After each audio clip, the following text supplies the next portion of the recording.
Hello बच्चों, कैसे हो आप सब। आज अपन स्टार्ट करेंगे अपने NCERT line to line for NEET series में चैप्टर नंबर 3, जो कि क्या है, प्लांट किंगडम। देखो, प्लांट किंगडम करने से पहले एक चीज़ करेक्ट करवाता हूँ। देखो, जो अपन ने पिछले चैप्टर के वीडियो में अपने पैरामीशियम में लेबलिंग की थी, उसमें थोड़ा गड़बड़ कर दी अपन ने। इसको और इसको अपन ने न्यूक्लियस लेबल कर दिया था। ये अपना मैक्रो न्यूक्लियस होगा, ये माइक्रो न्यूक्लियस होगा, ये दोनों क्या होगी, कॉन्ट्रेक्टाइल वैक्यूल। अच्छे से याद रखें, सीलिएटेड और जो पैरामीशियम होते हैं उसमें कितने न्यूक्लियस होते हैं, 2 न्यूक्लियस होते हैं, और ये बाकी प्रोटोजुआ से इनको अलग बनाते हैं। चलो स्टार्ट करते हैं अपना चैप्टर नंबर 3, जो कि क्या है, प्लांट किंगडम। तो देखो, प्लांट किंगडम में क्या लिखा हुआ है। सबसे पहले लिखा हुआ है कि fungi and members of monera protista having cell wall. Fungus में और मोनेरा और प्रोटिस्टा के मेंबर में क्या थी, सेल वॉल थी। यही वजह है कि उन्हें पहले किसके साथ में रखा जाता था, प्लांट के साथ में रखा जाता था। और किस वजह से रखा जाता था, क्योंकि इनमें क्या होती थी, सेल वॉल। लेकिन अब इन्हें अलग ही एक्सक्लूड कर दिया गया, मतलब अलग कर दिया गया। साइनोबैक्टीरिया, जो कि पहले किसके साथ पढ़ाए जाते थे, एल्गी के साथ पढ़ाए जाते थे, लेकिन अब वो क्या लिखा हुआ, आर नॉट मोर एल्गी। अब वो एल्गी नहीं है, वो बैक्टीरिया में पढ़ाई जाती है। तो अपन प्लांट में क्या क्या स्टडी करते हैं, तो प्लांट में एक तो आता है एल्गी, ब्रायोफाइट, टेरिडोफाइट, जिम्नोस्पर्म और एंजियोस्पर्म। अब सिर्फ प्लांट किंगडम के अंडर में ये सब चीज़ें आती हैं। अब आगे बढ़ने से पहले बुक में कुछ क्लासिफिकेशन दे रखे हैं। ऐसा दे रखा है कि पहले जो अर्लियर क्लासिफिकेशन होते थे उनको अपन क्या कहते थे, आर्टिफिशियल क्लासिफिकेशन। जो पहले क्लासिफिकेशन होते थे वो क्या होते थे, आर्टिफिशियल। उसके बाद कौन से आए, नेचुरल क्लासिफिकेशन। तो आर्टिफिशियल और नेचुरल क्लासिफिकेशन में फ़र्क क्या है। तो देखो, पहले तो the earliest system of classification used only gross superficial morphological character. मतलब कुछ एक दो करेक्टर यूज करते थे, वो भी मॉर्फोलॉजिकल करेक्टर, और उनके बेसिस पर क्या करते थे, क्लासिफाई कर देते थे।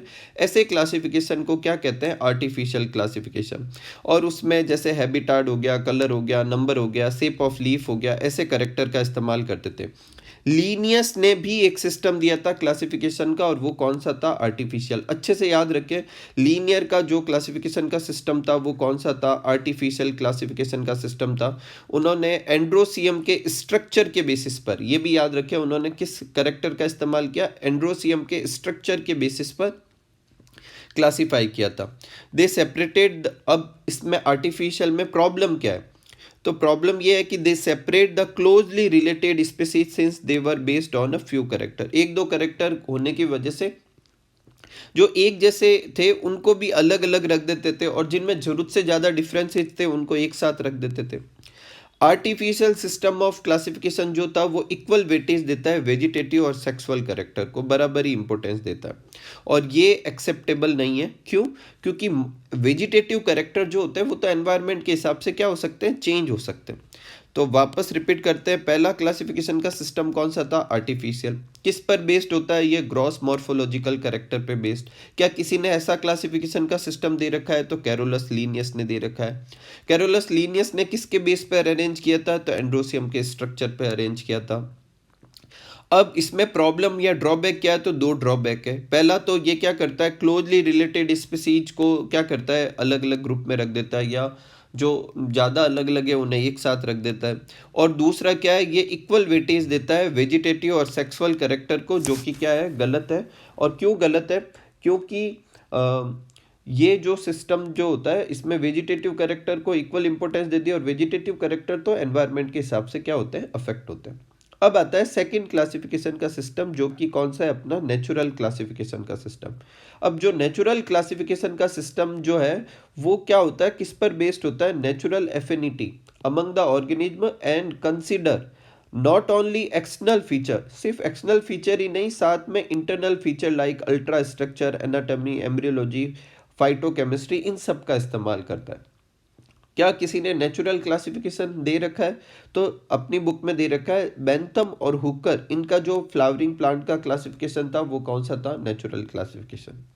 अब देखो, एक क्वेश्चन है आ रखा है आपके नीट में, system of classification used by Linnaeus. Linnaeus ने जो सिस्टम ऑफ क्लासिफिकेशन दिया था वो कौन सा था, नेचुरल था, आर्टिफिशियल था, फाइलोजेनेटिक था, या ए सेक्सुअल था। तो क्या आंसर होगा, ए आर्टिफिशियल सिस्टम होगा, ठीक है। और देखो, एक यहाँ पर भी आ रखा है, क्लासिफिकेशन गिवन बाय बेंथम और हुकर। बेंथम और हुकर ने कौन सा दिया था, नेचुरल क्लासिफिकेशन दिया था। अब देखो अगला जो क्लासिफिकेशन का सिस्टम है वो है फाइलोजेनेटिक क्लासिफिकेशन सिस्टम। ये जो होता है फाइलोजेनी, मैंने पिछले चैप्टर में भी बताई थी, इवोल्यूशनरी रिलेशनशिप को कहते हैं। तो evolutionary relationship between the various organism उसके ऊपर बेस्ड होता है, ठीक है। और इसमें organism belongs to same taxa have common ancestor. जो एक ही ग्रुप में होंगे, मान लो एक ही ग्रुप में ये 4 ऑर्गेनिज्म है, तो इन चारों ही ऑर्गेनिज्म के क्या रहे होंगे, कॉमन एंसेस्टर रहे होंगे।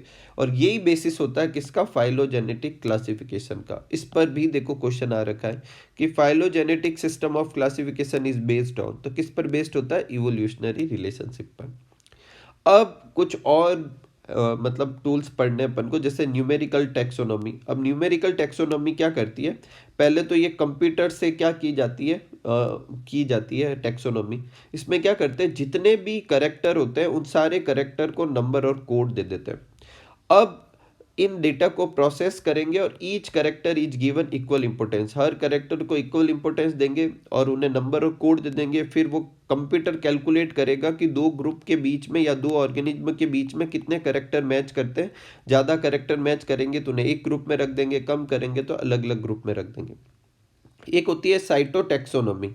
साइटोटैक्सोनॉमी क्या होती है, साइटोलॉजिकल इंफॉर्मेशन का इस्तेमाल करती है, जैसे क्रोमोसोम के नंबर हो गए, स्ट्रक्चर हो गया, उनका बिहेवियर हो गया। बिहेवियर बोले तो मेटाफेज के समय, जब एनाफेज के समय जब वो इधर उधर मूव करते हैं तो किस पैटर्न में करते हैं। एक होती है कीमोटैक्सोनॉमी जो केमिकल कंपोजिशन का इस्तेमाल करती है, ठीक है। अब देखो आगे बढ़ने से पहले अपन एक बार जनरल इंफॉर्मेशन लेते हैं। देखो प्लांट जो है जिसको अपन को इस पूरे चैप्टर में करना है, प्लांट किंगडम को, उसको अपन सबसे पहले दो कैटेगरी में डिवाइड करेंगे कि किन में डिफ्रेंशिएशन है रूट, स्टेम और लीफ का, और किस में नहीं है, ठीक है। तो जो यहाँ पर अपने एल्गी जो होती है, एल्गी में डिफ्रेंशिएशन जो होता है वो अपने नहीं होता, और बाकी दूसरी सारी कैटेगरी में क्या होता है, डिफ्रेंशिएशन होता है, ठीक है। तो एल्गी में रूट, स्टेम, लीफ में डिफ्रेंशिएशन नहीं होता, बाकी जितने भी है उनमें डिफ्रेंशिएशन होगा। तो प्लांट की पहली कैटेगरी कौन सी आ गई, एल्गी। एल्गी वो होती है जिसमें रूट, स्टेम, लीफ में डिफ्रेंशिएशन नहीं होता। अब जिनमें डिफ्रेंशिएशन होगा उनको भी अपन दो कैटेगरी में डिवाइड करेंगे, एक जिनमें वेस्कुलर सिस्टम एब्सेंट है, जाइलम फ्लोएम, और एक जिनमें प्रेजेंट है। जिनमें एब्सेंट होता है वो ब्रायोफाइट होते हैं। तो ब्रायोफाइट वो होते हैं जिनमें रूट, स्टेम, लीफ का थोड़ा बहुत डिफ्रेंशिएशन होता है, लेकिन वेस्कुलर सिस्टम क्या होते हैं, एब्सेंट होते हैं। जिनमें वेस्कुलर सिस्टम प्रेजेंट है उन सबको कलेक्टिवली अपन कहेंगे ट्रैक्योफाइटा, और उनको फिर अपन डिवाइड कर सकते हैं कि सीड बनेगा या नहीं बनेगा। अगर नहीं बनेगा तो टेरिडोफाइटा, बनेगा तो उसे अलग कैटेगरी में कर देंगे। तो टेरिडोफाइटा वो होते हैं जिनमें रूट, स्टेम, लीफ का डिफ्रेंशिएशन हो जाएगा, वेस्कुलर सिस्टम प्रेजेंट होगा लेकिन सीड नहीं बनेगा। अब सीड बनने वाले को स्पर्मेटोफाइटा कहेंगे, और इसको दो कैटेगरी में डिवाइड कर सकते हैं, नेकेड सीड और कवर्ड सीड, एंड जिम्नोस्पर्म और एंजियोस्पर्म। तो टोटल कितनी कैटेगरी हो गई, एल्गी, ब्रायोफाइट, टेरिडोफाइट, जिम्नोस्पर्म और एंजियोस्पर्म। आपको पूछे ट्रैक्योफाइटा कौन कौन से है, तो ट्रैक्योफाइटा वो होते हैं जिनमें वेस्कुलर सिस्टम प्रेजेंट होता है, तो टेरिडोफाइट, जिम्नोस्पर्म और एंजियोस्पर्म। आपको पूछे स्पर्मेटोफाइटा कौन से होता है, तो जिम्नोस्पर्म और एंजियोस्पर्म।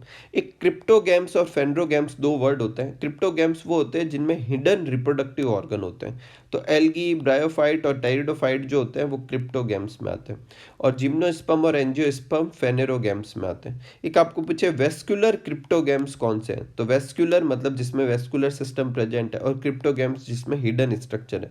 तो क्रिप्टोगैम्स में होते हैं एल्गी, ब्रायोफाइट, टेरिडोफाइट, लेकिन ये दोनों में तो वेस्कुलर सिस्टम होते नहीं है, तो आंसर क्या हो जाएगा, टेरिडोफाइट, ठीक है।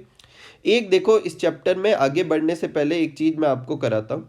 देखो इस चैप्टर में सारा खेल अपने एग्जाम्पल्स का है, तो अगर आप सारे एग्जाम्पल अच्छे से लर्न कर लेते हो तो इस चैप्टर का आधा वर्क हो जाएगा। एग्जाम्पल बहुत इंपॉर्टेंट है, मतलब जैसे मान लो ये कोई चीज़ पूछनी है, जैसे आपको ये पूछ ले कि जैसे वेस्कुलर क्रिप्टोगैम्स कौन से होते हैं, तो आप जानते हो टेरिडोफाइट है, लेकिन ऑप्शन में ऐसे देने की बजाय एल्गी, ब्रायोफाइट, टेरिडोफाइट देने की बजाय एल्गी का एक एग्जाम्पल दे देंगे, इसका एक एग्जाम्पल दे देंगे, इसका एक एग्जाम्पल दे देंगे, और पूछेंगे कि अब इनमें से कौन सा जो है वेस्कुलर क्रिप्टोगैम्स है, तो आपको वो एग्जाम्पल याद होना चाहिए कि वो टेरिडोफाइट है। तो अपनी बुक में जो भी एग्जाम्पल है वो मैंने लिस्ट बना ली है, और आप सबसे पहले इन्हीं को अच्छे से लर्न करें। एल्गी में 3 एल्गी होती है, ग्रीन, ब्राउन और रेड एल्गी, और इन सब के ये एग्जाम्पल मैंने लिख दिए हैं। तो सबसे पहला काम आपको यही करना है, इस चैप्टर को बाद में करें, सबसे पहले एग्जाम्पल लर्न करें। अगर एग्जाम्पल अच्छे से लर्न होते हैं तो हाफ डन हो गया, ठीक है। प्लीज़ आप एग्जाम्पल पे विशेष गौर करें। अब अपन एक एक करके करते हैं। सबसे पहले अपन करते हैं एल्गी। तो देखो एल्गी जो होती है वो आप सब जानते हैं एक्वेटिक होती है, ठीक है, और फ्रेश वाटर और मरीन वाटर दोनों में प्रेजेंट होती है, ठीक है।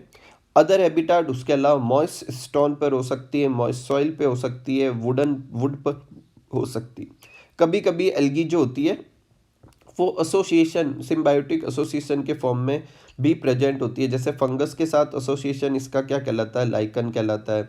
एनिमल के साथ भी एसोसिएशन होता है और ये इंपॉर्टेंट है, स्लोथ बियर पर भी होती है। तो ये अपने एल्गी का क्या हो गया, हैबिटाट हो गया। अब अपन लेते हैं फॉर्म एंड साइज। तो एल्गी जो होती है अलग अलग फॉर्म और साइज में होती है। कुछ एल्गी कॉलोनियल फॉर्म में होती है जैसे वॉलवॉक्स। इंपॉर्टेंट है, अच्छे से लर्न करें कौन सी एल्गी कॉलोनियल होती है, कौन सी फिलामेंटस होती है। कॉलोनियल एल्गी क्या करती है, जैसे ये वॉलवॉक्स के बहुत सारे मेंबर हैं और ये सब एक साथ रहेंगे और इनके चारों तरफ म्यूसिलेज की एक कवरिंग हो जाएगी। तो वॉलवॉक्स जो है कॉलोनी बना कर रहती है। फिलामेंटस मतलब ऐसे फिलामेंट के फॉर्म में होगी, ठीक है, ऐसे लंबी लंबी सी। ऐसी कौन सी होती है, यूलोथ्रिक्स होती है, स्पाइरोगायरा होती है। कुछ जो होती है मेराइन फॉर्म जो एल्गी की होती है वो मैसिव प्लांट लाइक बॉडी भी रखती है जैसे कैल्प्स।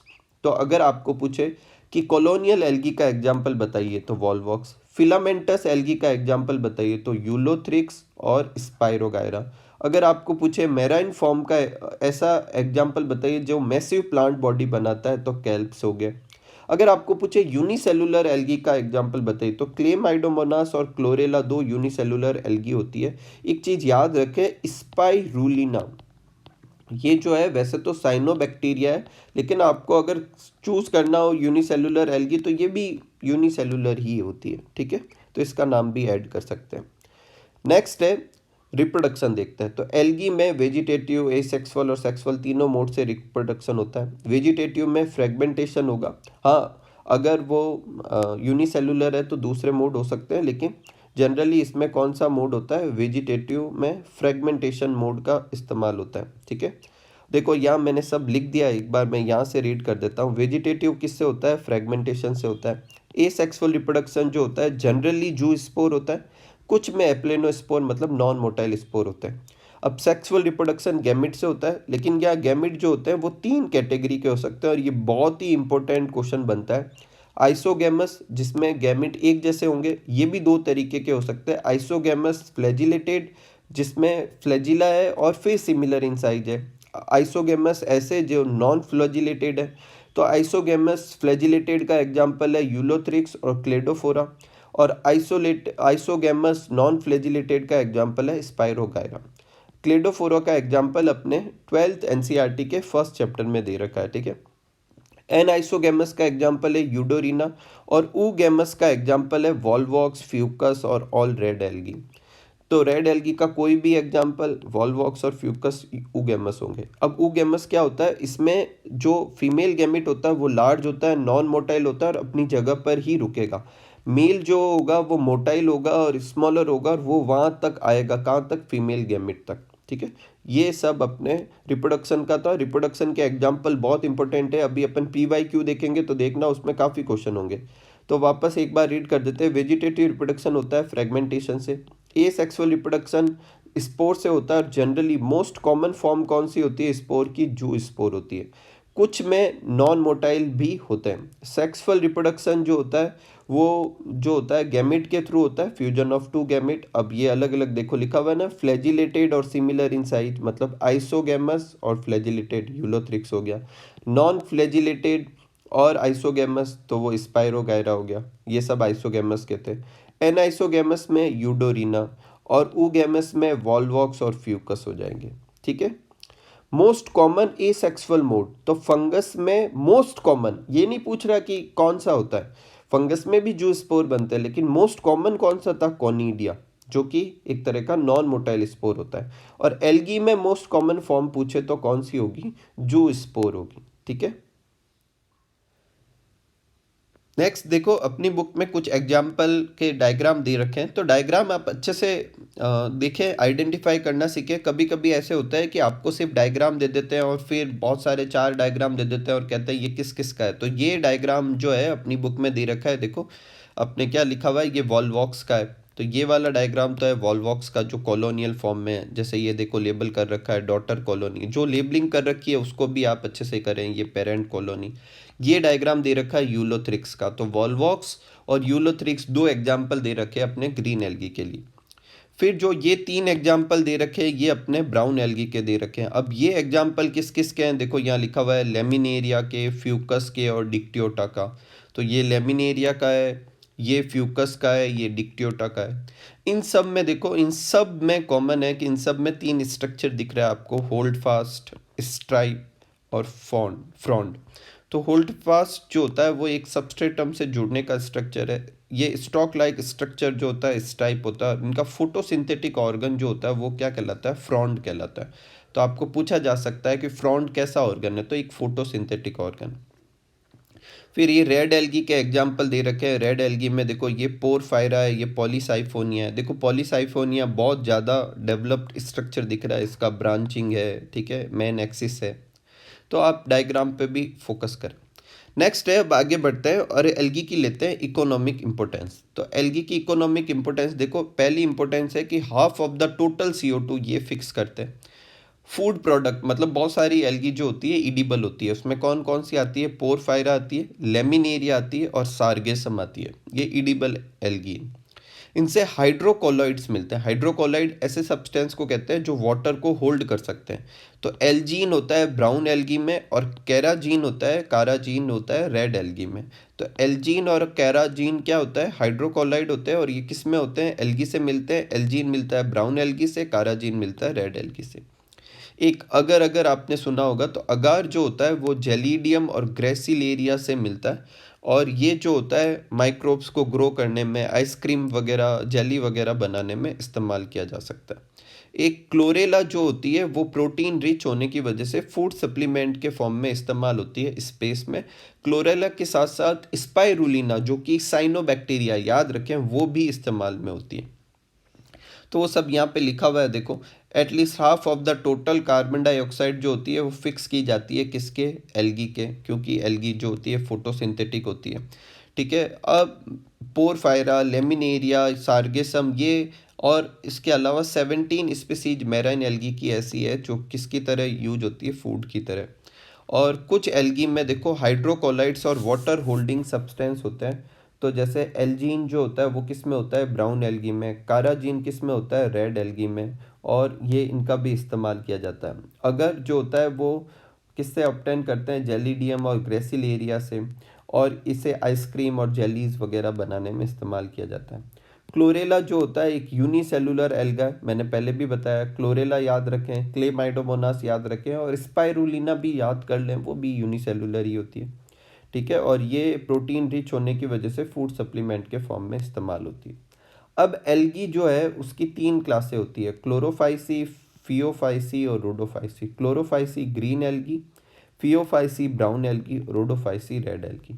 अब देखो अपनी बुक में पहले डिस्क्रिप्शन है और ये जो टेबल आप देख पा रहे हैं ये बाद में दे रखी है। मैं पहले ये टेबल करवा देता हूँ क्योंकि इस टेबल्स के बाद में अपना जो बहुत सारा जो होगा वो पहले ही लर्न हो जाएगा।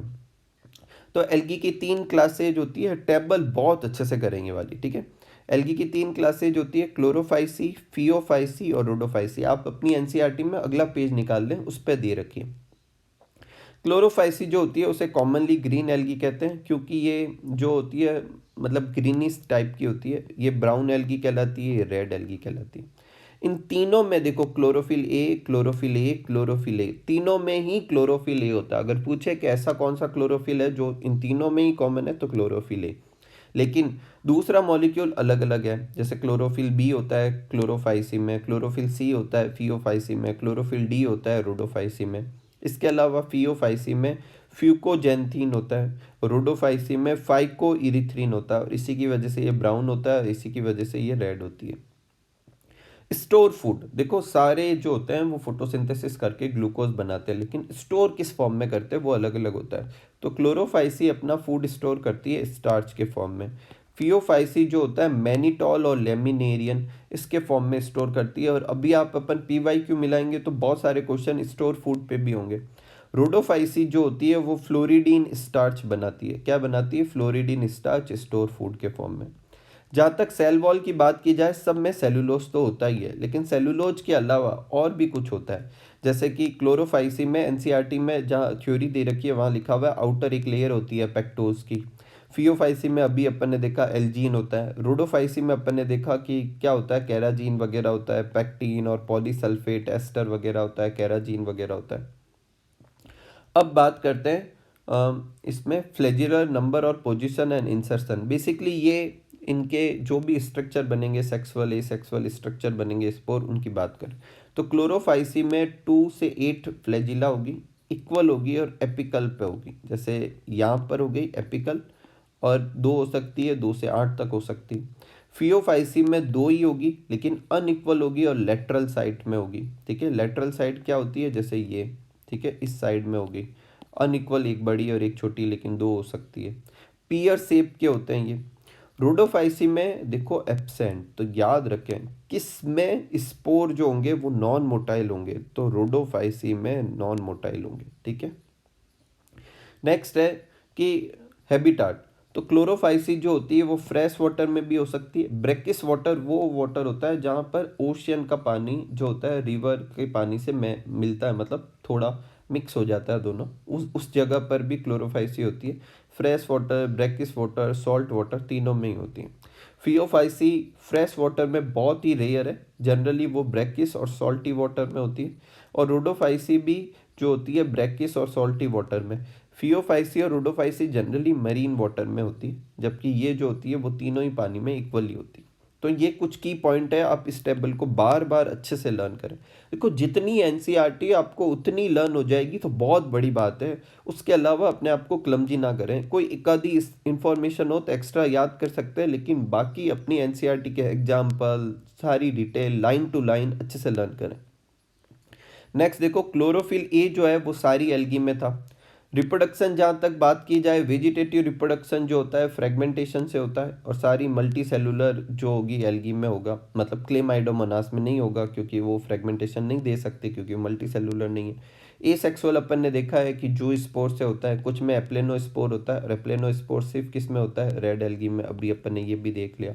सेक्सुअल रिप्रोडक्शन जो होता है ग्रीन एल्गी और ब्राउन एल्गी, इन दोनों में आइसोगेमस, एनाइसोगेमस, ऊगेमस तीनों ही मोड होंगे, लेकिन रेड एल्गी में सिर्फ ऊगेमस होगा। ठीक है, और एक एक्स्ट्रा पॉइंट आप याद रखना चाहें तो याद कर लें कि क्लेमाइडोमोनास जो होता है उसमें तीनों तरह के जो होता है वो सेक्सुअल रिप्रोडक्शन शो करता है। तीनों तरह के मतलब क्लेमाइडोमोनास की कुछ स्पीसीज आइसोगेमस शो करती है, कुछ एनाइसोगेमस शो करती है, कुछ ऊगेमस शो करती है।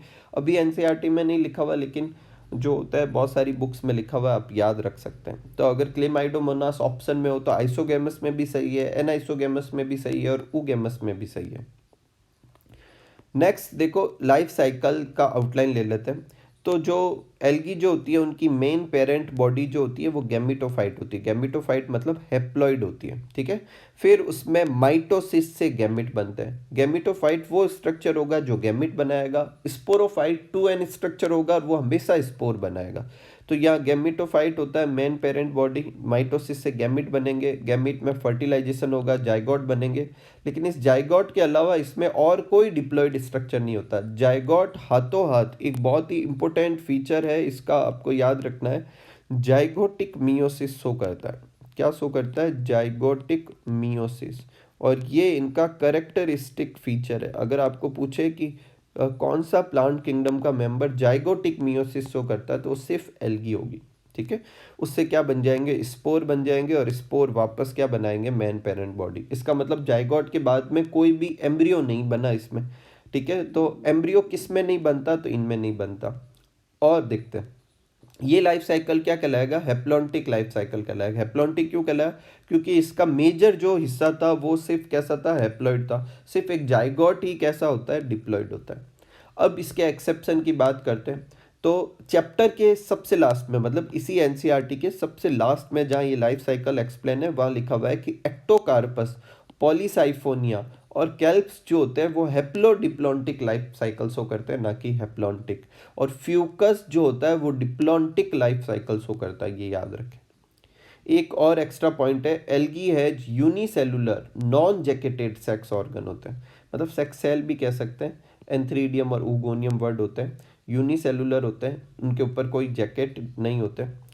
कारा जो होती है वो मल्टी सेलुलर होती है और जैकेटेड सेक्स ऑर्गन रखती है, ये आप याद रख सकते हैं। अब देखो अपनी बुक के हिसाब से चलते हैं, एक एक करके देख लेते हैं। तो जो एक्स्ट्रा पॉइंट है वही देखते हैं। क्लोरोफाइसी अपन पढ़ चुके हैं, ग्रीन एल्गी कहलाता है। यूनिसेलुलर हो सकते हैं, कॉलोनियल हो सकती है, फिलामेंटस हो सकती है। याद रखें यूनिसेलुलर और कॉलोनियल के एग्जाम्पल सिर्फ क्लोरोफाइसी के ही हैं, ठीक है।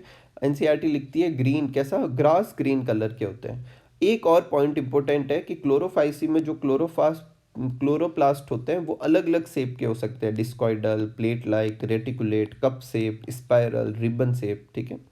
एक और क्वेश्चन है पायरिनॉइड, ये भी बहुत इंपॉर्टेंट टॉपिक है। पायरिनॉइड क्या होता है, क्लोरोप्लास्ट में होता है, ये स्टोरेज बॉडी होती है। एनसीईआरटी लिखती है कि पायरिनॉइड्स के अंदर क्या होते हैं, प्रोटीन बिसाइड स्टार्च। अगर आप याद रखना चाहें तो अंदर की तरफ क्या होता है, प्रोटीन, और बाहर की तरफ क्या होता है, स्टार्च। बहुत पहले ही पूछे जाते थे, मुझे नहीं लगता आप पूछेंगे, लेकिन फिर भी आप याद रखना चाहें तो रख सकते हैं। और जहाँ तक इसकी सेल वॉल की बात की जाए तो सेल वॉल में सेलुलोज होता है, वो अंदर की तरफ, और बाहर की तरफ क्या होती है, पेक्टोज। वेजिटेटिव रिप्रोडक्शन फ्रेगमेंटेशन से कर चुके हैं। एसेक्सुअल रिप्रोडक्शन में जू स्पोर बनते हैं, जू स्पोरेंजिया में। सेक्सुअल रिप्रोडक्शन तीनों तरीके का हो सकता है, आइसोगेमस, एनाइसोगेमस, ऊगेमस। एग्जाम्पल है ये, 2-3 और एग्जाम्पल है, ये भी क्लोरोफाइसी के ही है, बुक में दे रखे हैं आगे पीछे।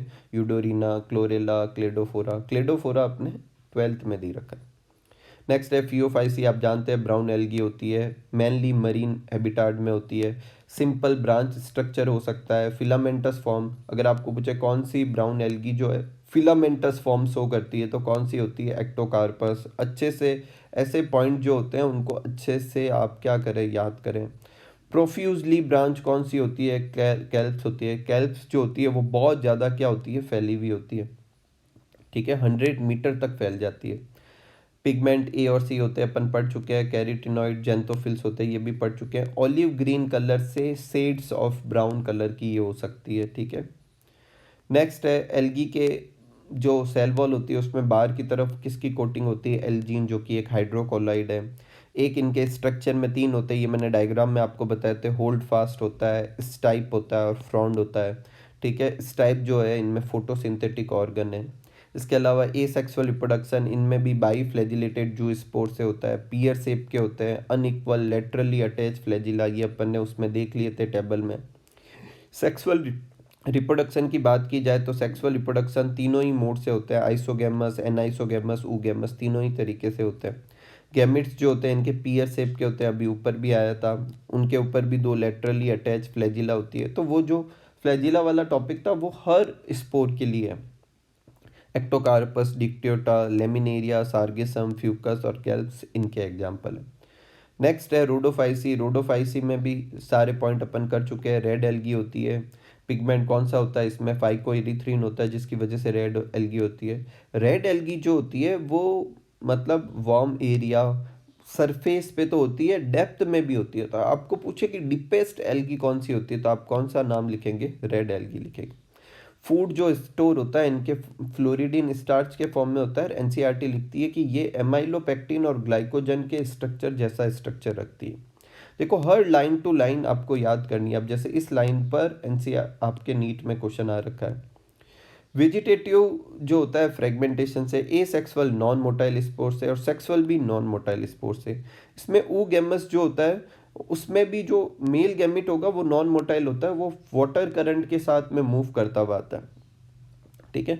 और कॉमन एग्जांपल पॉलीसाइफोनिया, पोरफायरा, क्रेसिलेरिया और जेलिडियम, ठीक है। अब अपन क्वेश्चंस करते हैं पीवाईक्यू। तो देखो एक क्वेश्चन है कि फ्लोरिडीन स्टार्च का स्ट्रक्चर किसके जैसा होता है, तो अभी लाइन थी एमाइलोपेक्टिन और ग्लाइकोजन जैसा होता है।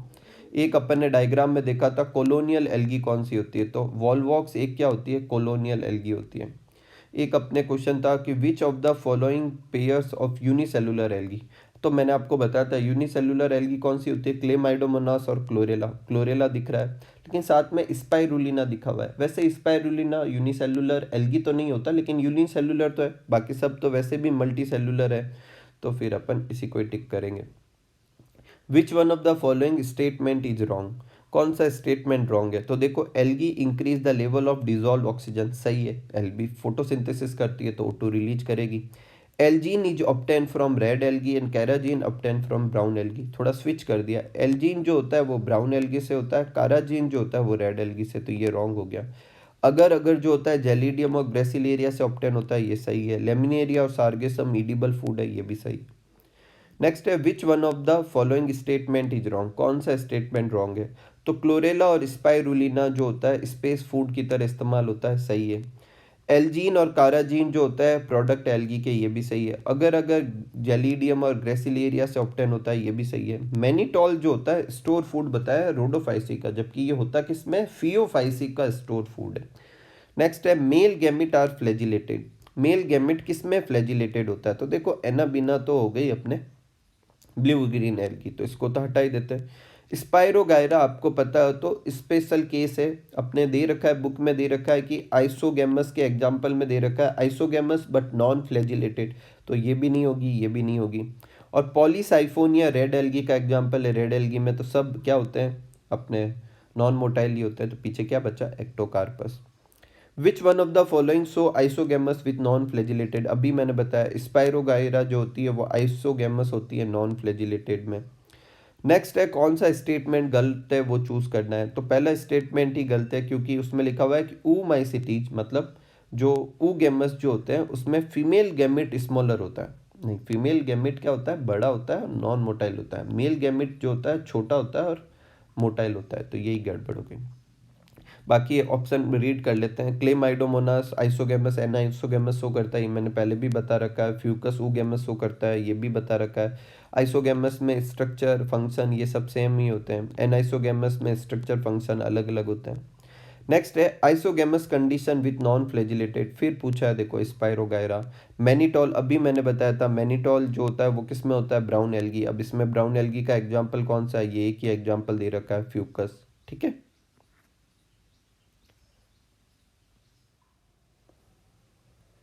नेक्स्ट अपन लेते हैं ब्रायोफाइट। तो सबसे पहले अपन करते हैं ब्रायोफाइट का हैबिटाट क्या होता है। तो देखो ब्रायोफाइट जो होते हैं उसमें एक तो मॉस और एक लीवरवर्ट्स, दो तरह के प्लांट्स अपने इस एनसीईआरटी के हिसाब से पढ़ाए जाते हैं ब्रायोफाइट्स में। अब इनका हैबिटाट जो होता है वो कहाँ होता है, ये moist shaded area hills around में वहाँ पर होते हैं, या फिर अपन ऐसा कह सकते हैं डैम्प ह्यूमिड और सेडी एरिया। सेडी का क्या मतलब होता है, जहाँ डायरेक्ट सनलाइट नहीं गिरती, ऐसी जगह पर ब्रायोफाइट्स क्या करते हैं, ग्रो करते हैं। एक और चीज़ देखो, ये अपने नीचे कुछ ब्रायोफाइट्स के एग्जाम्पल दे रखे हैं, जैसे ये जो दे रखा है वो मार्केंसिया का जो है अपने फीमेल थैलस है, और ये कौन सा है, मेल थैलस है इनके डायग्राम में। अब जो फीमेल थैलस है उसमें देखो या आर्किगोनियोफोर दे रखा है। एक बार नीट में ये पूछा गया था कि आर्किगोनियोफोर किस प्लांट में होते हैं, तो मार्केंसिया है। एंथ्रीडियोफोर होता है, देखो यहाँ जेमा कप भी है जिसे अभी अपन डिस्कस करने वाले हैं, ये एसेक्सुअल स्ट्रक्चर बनाएगी। राइजॉइड्स है यहाँ पर, ठीक है। ये जो डायग्राम दे रखा है ये अपने दे रखा है फ्यूनेरिया का। फ्यूनेरिया में देखो ये नीचे की तरफ क्या दे रखा है, गैमेटोफाइट, और इसी के ऊपर ऊपर क्या लगा हुआ है, स्पोरोफाइट। स्पोरोफाइट में देखो सीटा कैप्सूल ये सब स्ट्रक्चर है। ये जो है स्फेग्नम का डायग्राम है। डायग्राम आप अच्छे से आइडेंटिफाई करने आने चाहिए आपको, कि ये जैसे डायग्राम दे दे और आपको पूछे कि डायग्राम किसका है तो आपको पता होना चाहिए, ठीक है। नेक्स्ट अपन देखो आगे करते हैं।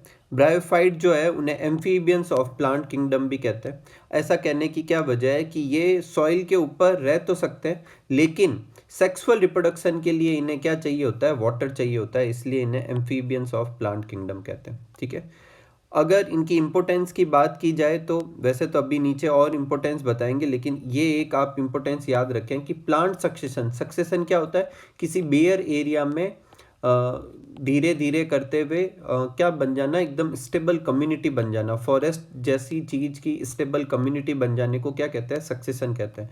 और जब किसी बेयर एरिया में प्लांट सक्सेशन होता है तो सबसे पहले लाइकन और ब्रायोफाइट्स ही क्या करते हैं, ग्रो करते हैं। नेक्स्ट है स्ट्रक्चर। तो ब्रायोफाइट्स की बॉडी जो होती है वो एल्गी के कंपेयर में ज़्यादा डिफ्रेंशिएट होती है, लेकिन स्टिल इसके कुछ प्लांट के लिए थैलस वर्ड का इस्तेमाल किया जाता है, क्योंकि क्लियर कट डिफ्रेंशिएशन नहीं होता यहाँ पर। ट्रू रूट्स, स्टेम और लीव्स नहीं होती, उसकी जगह root like, leaf like, stem like structure होते हैं। जो राइजॉइड्स होते हैं वो यूनिसेलुलर भी हो सकते हैं और मल्टी सेलुलर भी हो सकते हैं। अभी अपन दो तरह की इनकी कैटेगरी करने वाले हैं, ठीक है, लीवरवर्ट्स और मॉस। तो एक में यूनिसेलुलर होंगे और एक में क्या होंगे, मल्टी सेलुलर होंगे। अब बात करते हैं इसके लाइफ साइकिल की। तो इसके लाइफ साइकिल को देखो इस चार्ट से समझते हैं। सबसे पहले देखो मेन पेरेंट बॉडी जो होती है वो इसकी कैसी होती है, गैमेटोफाइट होती है, मतलब हैप्लॉइड होती है। उसके ऊपर मल्टी सेलुलर सेक्स ऑर्गन होते हैं। जो फीमेल सेक्स ऑर्गन होता है उसे आर्किगोनियम कहते हैं और मेल सेक्स ऑर्गन को एंथ्रीडियम कहते हैं। आर्किगोनियम कैसे शेप का होता है, फ्लास्क शेप का होता है। आर्किगोनियम में एक सेल डेवलप होती है, जबकि एंथ्रीडियम में बाई फ्लैजिलेटेड एंथेरोजॉइड डेवलप होते हैं। एंथेरोजॉइड और एग सेल दोनों जो होगी एक दूसरे के साथ क्या होगी, फ्यूज हो जाएगी, मतलब फर्टिलाइजेशन होगा। और फर्टिलाइजेशन का होगा वाटर, और वाटर की नीड की वजह से ब्रायोफाइट्स जो है वो अपन सक्सेसफुल टेरेस्ट्रियल प्लांट नहीं मान सकते, क्योंकि उन्हें फर्टिलाइजेशन के लिए क्या चाहिए होता है, वाटर चाहिए होता है। और फिर फर्टिलाइजेशन से क्या बनेगा, जाइगोट बनेगा। जाइगोट कैसा होगा, डिप्लॉयड होगा, मतलब ये स्पोरोफाइट स्टेज यहाँ से स्टार्ट हो जाएगी। उसके बाद इससे मल्टी सेलुलर प्लांट बॉडी बनेगी, जिसे क्या कहेंगे, स्पोरोफाइट कहेंगे। और स्पोरोफाइट में मियोसिस से क्या बनेगा, स्पोर। अब स्पोर बनने के बाद यहाँ पर दो तरीके हो सकते हैं, या तो ये स्पोर डायरेक्ट जर्मिनेट होकर गैमेटोफाइट बना ले, ऐसा होता है किसके अंदर, लीवरवर्ट्स के अंदर। या फिर इनडायरेक्ट जर्मिनेशन हो, ऐसा होता है मॉस के अंदर। मॉस के अंदर क्या होगा, इनडायरेक्ट जर्मिनेशन होगा, जिससे पहले क्या बनेगा, प्रोटोनीमा बनेगा, 1 डिग्री प्रोटोनीमा, फिर इससे बनेगा 2 डिग्री प्रोटोनीमा, और फिर उससे क्या बनेगा, गैमेटोफाइट बनेगा। तो ये एक जनरल इसकी क्या थी, लाइफ साइकिल थी। और ऐसी लाइफ साइकिल को हैप्लोडिप्लॉन्टिक लाइफ साइकिल कहते हैं। क्या कहते हैं, हैप्लो, मतलब क्योंकि हैप्लॉइड स्ट्रक्चर भी थे और डिप्लॉइड स्ट्रक्चर भी थे, तो इसको क्या कहेंगे अपन, हैप्लोडिप्लॉन्टिक लाइफ साइकिल कहेंगे, ठीक है। अब देखो इसकी लाइफ साइकिल में एक चीज़ ये याद रखनी है कि इसका जो स्पोरोफाइट जो होता है वो फ्री लिविंग नहीं होता, और वो अटैच रहता है किससे, फोटोसिंथेटिक गैमेटोफाइट से। अब ऑब्वियस थिंग है, फ्री लिविंग क्यों नहीं होगा, क्योंकि उसे नरिशमेंट चाहिएगा, क्योंकि वो खुद तो फोटोसिंथेसिस कर नहीं पाएगा। तो इसका स्पोरोफाइट गैमेटोफाइट के ऊपर ही अटैच रहता है और उससे न्यूट्रिशन ऑब्टेन करता है।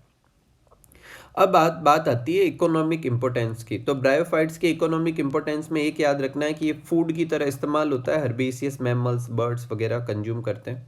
सबसे इम्पोर्टेंट ये याद रखना है, स्फेग्नम जो होता है उससे एक तो पीट बनाते हैं। पीट क्या होता है, एक तरह का क्या होता है, कोल का एक टाइप है, तो फ्यूल की तरह इस्तेमाल किया जा सकता है। और दूसरा पैकिंग मटेरियल, वो भी किसके, transshipment of living material, living material के शिपमेंट के लिए इसे चारों तरफ मतलब चारों तरफ पुट करने के लिए इस्तेमाल कर सकते हैं। जैसे मान लो एक कोई लिविंग प्लांट है, उसको आपको कहीं शिप करना है, तो उसके चारों तरफ ब्रायोफाइट्स को क्या कर सकते हैं, इकट्ठा कर सकते हैं, जिससे ये उसका मतलब उसका क्या करेगा, मॉइस्चर लॉस होने से बचाएगा, क्योंकि ये क्या करता है, capacity to hold water.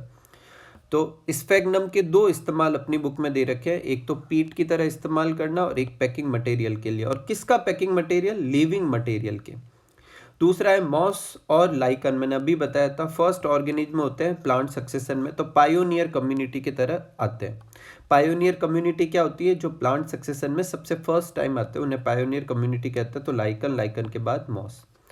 Next है, since moss form a dense mat on soil they reduce the impact of rain and prevent soil erosion. तो क्या क्या अपने इसके इकोनॉमिक इंपोर्टेंस हो गए, फूड की तरह इस्तेमाल होता है, फ्यूल की तरह इस्तेमाल हो सकता है, लिविंग मटेरियल के शिपमेंट की तरह इस्तेमाल कर सकते हैं, पायोनियर कम्युनिटी होती है प्लांट सक्सेशन में, और सॉइल इरोजन को क्या करती है, रोकती है। अब देखो इसके आगे जो है अपनी बुक में लीवरवर्ट्स और मॉस के बारे में दे रखा है। मैं पहले इन दोनों में डिफरेंस बता देता हूँ। लीवरवर्ट्स के एग्जाम्पल अपनी बुक में दे रखा है मार्केंसिया का, और मॉस के एग्जाम्पल दे रखे हैं फ्यूनेरिया, स्फेग्नम और पॉलीट्राइकम। तो 4 एग्जाम्पल अपन को अच्छे से लर्न होने चाहिए जो अपने ब्रायोफाइट्स के हैं। कौन कौन से हैं, मार्केंसिया, फ्यूनेरिया, स्फेग्नम और पॉलीट्राइकम। अब इन दोनों में फ़र्क देखते हैं। देखो लीवरवर्ट्स जो होता है उनकी प्लांट बॉडी अभी भी थैलॉइड जैसी होती है, कम डिफ्रेंशिएट होती है, जबकि मॉस की प्लांट बॉडी ज़्यादा डिफ्रेंशिएट होती है। लीवरवर्ट्स के जो लीफी मेंबर्स होते हैं उनमें लीफ जो होती है दो रो में होती है, जैसे ये स्टेम लाइक स्ट्रक्चर है, इसके इस तरफ और इस तरफ क्या होगी, लीफ अरेंज होती है, तो दो रो में अरेंज होती है। जबकि यहाँ पर लीफ कैसी होती है, स्पाइरल फॉर्म में अरेंज होती है, या आप डायग्राम में देख सकते हैं। ठीक है, इसमें जो राइजोइड्स होते हैं वो यूनिसेलुलर होते हैं। जब राइजोइड्स आए थे तो मैंने क्या बोले थे, यूनिसेलुलर और मल्टीसेलुलर हो सकते हैं। तो लीवरवर्ट्स में कैसे होते हैं, यूनिसेलुलर। मॉस में कैसे होते हैं, मल्टीसेलुलर होते हैं। अब बात की जाए अपने रिप्रोडक्शन की, तो फ्रेगमेंटेशन इसमें भी होता है, इसमें भी होता है, लेकिन एसेक्सुअल रिप्रोडक्शन में इसमें जेमा जेमा कब होते हैं, अभी मैंने डायग्राम में बताए थे, अभी अपन और अच्छे से डिस्कस करेंगे। तो जेमा के थ्रू क्या होता है, एसेक्सुअल रिप्रोडक्शन होता है। इसमें लेटरल बर्डिंग होती है, किसमें, सेकेंडरी प्रोटोनिमा में। और प्रोटोनिमा किसमें बनते हैं, इसी में ही बनते हैं, तो उसके वजह से होती है। ठीक है, नेक्स्ट है सेक्सुअल रिप्रोडक्शन की बात की जाए तो ये एक डायोसियस प्लांट है, जबकि इसके कुछ प्लांट मोनोसियस होते हैं, कुछ डायोसियस होते हैं। स्पोरोफाइट जो होता है इसका कम मतलब डेवलप होता है, कम ऐसे इलाबरेट होता है, और इसका क्या होता है, ज़्यादा होता है। इसमें जो स्पोर डिस्पर्सल के लिए कोई स्पेशल मेथड मतलब ऐसे नहीं होते, जबकि इसमें इलाबरेट स्पोर डिस्पर्सल मेथड होते हैं। इसमें डायरेक्ट जर्मिनेशन होता है, जबकि इसमें आपको पता है इनडायरेक्ट जर्मिनेशन होता है। पहले क्या बनेगा, प्रोटोनिमा बनेगा, फिर क्या बनेगा, प्लांट बनेगा। इसमें एक ही तरह के गैमेटोफाइट होते हैं, जबकि इसमें दो तरह के गैमेटोफाइट होंगे, एक लीफी गैमेटोफाइट और एक प्रोटोनिमा। अभी अपन ने देखा स्पोरोफाइट से पहले प्रोटोनिमा बनते हैं, वो भी गैमेटोफाइट होता है, फिर उससे लीफी गैमेटोफाइट बनते हैं। ठीक है,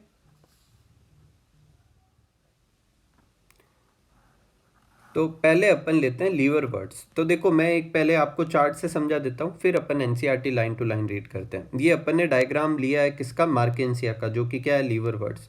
अब इसमें देखो एक चीज अपन को अच्छे से समझनी है, जो अपन पहले ही समझ लेते हैं। इनके चाहे मेल थैलस हो चाहे फीमेल थैलस हो, उन दोनों के ऊपर देखो ये स्ट्रक्चर दिख रहे हैं, इनको क्या कहते हैं, जेमा कप। जब जेमा कप का स्ट्रक्चर अपन और अच्छे से देखते हैं तो उसके अंदर ये देखो आपको जेमा दिख रहे हैं। ये जो स्ट्रक्चर है ग्रीन कलर के, ये जेमा है। तो जेमा क्या होता है, green multi cellular asexual bird है, मतलब इनसे क्या होगा, एसेक्सुअल रिप्रोडक्शन से प्लांट बनेगा। तो जो मेल थैलस पे जेमा है वो मेल बनाएगी, फीमेल थैलस पे जो है वो फीमेल बनाएगी। Gemma detach and germinate to form new plant, वो क्या बनाएगा, न्यू प्लांट बनाएगा। ठीक है, तो ये तो हो गया लीवर बर्ड्स में एसेक्सुअल रिप्रोडक्शन का। ठीक है, इस लाइन को अच्छे से याद रखें। जेमा क्या होता है, जेमा is green multi cellular asexual. कैसे कलर के होते हैं, ग्रीन कलर के होते हैं। यूनिसेलुलर होते हैं या मल्टी सेलुलर होते हैं। क्या करवाते हैं, एसेक्सुअल रिप्रोडक्शन कराते हैं। कैसे कराते हैं, जब ये यहाँ से डी अटैच होकर नीचे गिर जाएंगे तो जर्मिनेट करके नया प्लांट बनाएंगे। अब अपन बाकी का साइकिल देखते हैं। देखो ये फीमेल थैलस है तो यहाँ आर्किगोनियम होगा, ये मेल थैलस है तो एंथ्रीडियम होगा। देखो इसमें आर्किगोनियो 4 और एंथ्रीडियो 4 भी लेबल कर रखा है। तो आर्किगोनियम में क्या बनेगी, एक्सेल। एंथ्रीडियम में क्या बनेगा, एंथेरोजॉइड। दोनों एक दूसरे के पास किसके थ्रू आएंगे, वाटर के थ्रू। ऊगेमस टाइप का क्या होगा, फर्टिलाइजेशन। फिर क्या बनेगा, जायगोट। जायगोट से क्या बनेगा, एम्ब्रियो। जबकि एल्गी में क्या हुआ था, जायगोट से डायरेक्ट ही क्या होता है, जायगोटिक मियोसिस होता है, स्पोर बन जाता है। या ऐसा नहीं होगा, जायगोट से एम्ब्रियो बनेगा, फिर एक मल्टी सेलुलर स्पोरोफाइट बनेगा। अब स्पोरोफाइट में देखो फुट होता है, सीटा होता है, कैप्सूल होता है। तो याद रखना फुट, सीटा और कैप्सूल स्पोरोफाइट के स्ट्रक्चर में होते हैं। और ये जो स्पोरोफाइट है ये फोटोसिंथेसिस नहीं कर सकता, तो वो फोटोसिंथेटिक गैमेटोफाइट के ऊपर ही रहता है, उसके ऊपर डिपेंडेंट होता है। फिर इस स्पोरोफाइट में क्या होगा, मियोसिस होगा, जिससे स्पोर बनेंगे। स्पोर किस स्ट्रक्चर में बनते हैं, तो इस कैप्सूल वाले स्ट्रक्चर में बनते हैं। एक बार स्पोर बन जाएंगे तो यहाँ पर क्योंकि ये लीवर वर्ड्स है तो इसमें डायरेक्ट जर्मिनेशन होगा और क्या बनेगा, गैमेटोफाइट, जिसमें दो तरह के थैलस बन जाएंगे। ठीक है, तो ये अपने किसके बारे में था, मार्केंसिया या लीवर वर्ड्स के बारे में। देखो इससे रिलेटेड एक नीट में क्वेश्चन आ रखा है कि आर्किगोनियो 4 किस पर होता है। तो अभी अपन ने देखे आर्किगोनियो 4 किस में होते हैं, मार्केंसिया पर। ये दूसरा अपन जो कर रहे हैं वो है मॉस का। तो देखो मॉस में देखो ये नीचे गैमेटोफाइट है और ऊपर क्या है, स्पोरोफाइट। अपन गैमेटोफाइट से स्टार्ट करते हैं। देखो यहाँ राइजोइड्स है, यहाँ राइजोइड्स कैसे होंगे, मल्टी सेलुलर होंगे। यहाँ लीव्स देखो स्पाइरल पैटर्न में अरेंज है। ठीक है, तो इस गैमेटोफाइट पर एंथ्रीडियम और आर्किगोनियम होंगे, जैसे कि लीवर वर्ड्स में भी था। एंथ्रीडियम से क्या बनेगा, एंथेरोजॉइट, और आर्किगोनियम में एग सेल, दोनों क्या होंगे, फ्यूज होके जाइगोट बनाएंगे वाटर के थ्रू, सेम ऐसा कैसा उसमें भी हुआ था। उसके बाद जाइगोट जो होता है वो क्या करेगा, एम्ब्रियो बनाएगा, और एम्ब्रियो से क्या बन जाएगा, स्पोरोफाइट बन जाएगा। अब इसका स्पोरोफाइट इसी के ऊपर लगा हुआ है, जिसमें फुट होगा, सीटा होगा और कैप्सूल होगा। अब कैप्सूल के अंदर क्या बनता है, मियोसिस होता है, ऐसा उसमें भी हुआ था, ठीक है, उससे स्पोर बनेंगे, यहाँ तक सब सेम है। अब इसके बाद स्पोर जो है वो डायरेक्ट क्या नहीं बनाते, गैमेटोफाइट नहीं बनाते, पहले स्पोर क्या बनाएंगे, 1 डिग्री प्रोटोनिमा, फिर 2 डिग्री प्रोटोनिमा, 2 डिग्री प्रोटोनिमा में लेटरल बडिंग से क्या बनेगा, लीफी गैमेटोफाइट बनेगा। ये भी गैमेटोफाइट ही है, ये भी गैमेटोफाइट है, तो दो तरह के गैमेटोफाइट हो गए। अब 2 डिग्री प्रोटोनिमा में जो लेटरल बडिंग होती है इसे अपन एसेक्सुअल रिप्रोडक्शन मान सकते हैं। तो लीवर वर्ड्स में एसेक्सुअल रिप्रोडक्शन होता है जेमा कप से, और इसमें होता है लेटरल बडिंग से। लीवर वर्ड्स में जो होता है स्पोर डायरेक्ट जो होता है गैमेटोफाइट में कन्वर्ट हो जाते हैं, या इनडायरेक्ट डेवलपमेंट होता है। लीवर वर्ड्स जो होता है उसमें 1 डिग्री और 2 डिग्री प्रोटोनिमा ऐसे स्ट्रक्चर नहीं बनते, जबकि इसमें बनते हैं। लीवर वर्ड्स के अंदर राइजॉइड्स जो होते हैं वो यूनिसेलुलर होते हैं या मल्टी सेलुलर है। उसमें इस लीफ जो है 2 रो में अरेंज थी या स्पायरल फॉर्म में अरेंज है, ठीक है। ये अब अपन बुक का देख लेते हैं। तो बुक में एक चीज याद रखें, एक दे रखा है कि थैलस जो होता है dorsiventral closely appressed to substrate, ये सबस्ट्रेट है तो उसके ऊपर ही चपटा सा होता है, ठीक है।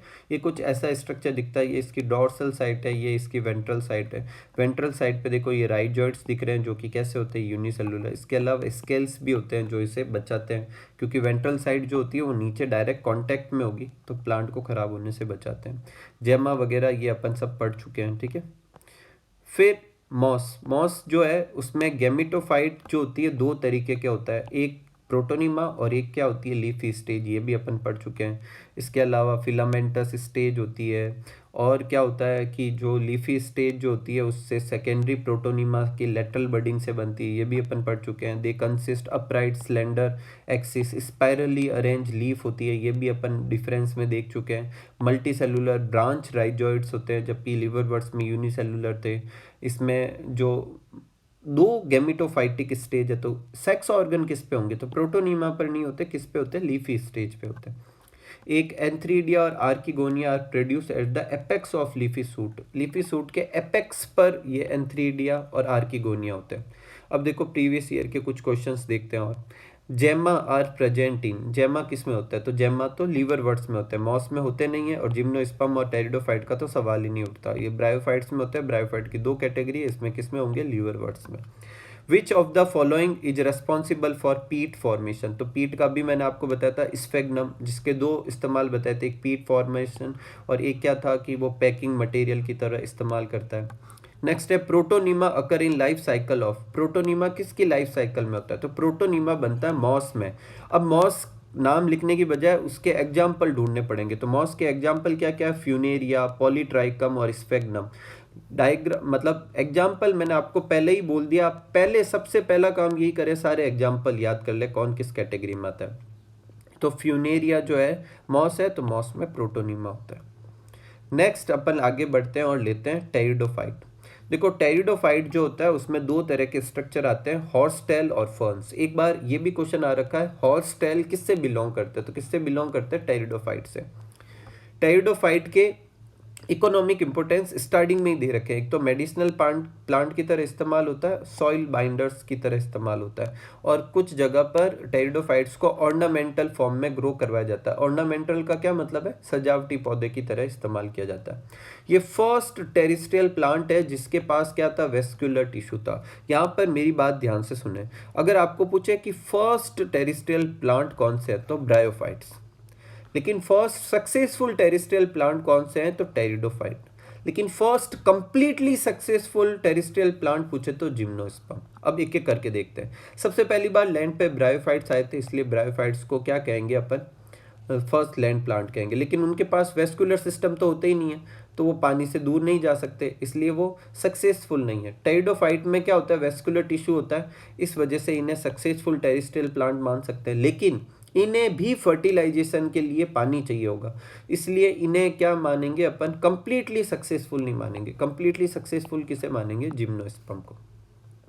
एंजियोस्पर्म भी होता है, लेकिन फर्स्ट कौन सा होगा, जिम्नोस्पर्म। ये किस जगह पर ग्रो करेंगे, कूल डैम्प सेडी प्लेस में, सैंडी सॉइल कंडीशन में ग्रो कर सकते हैं। अब आती है इनके प्लांट बॉडी की, और यहाँ चेंज है।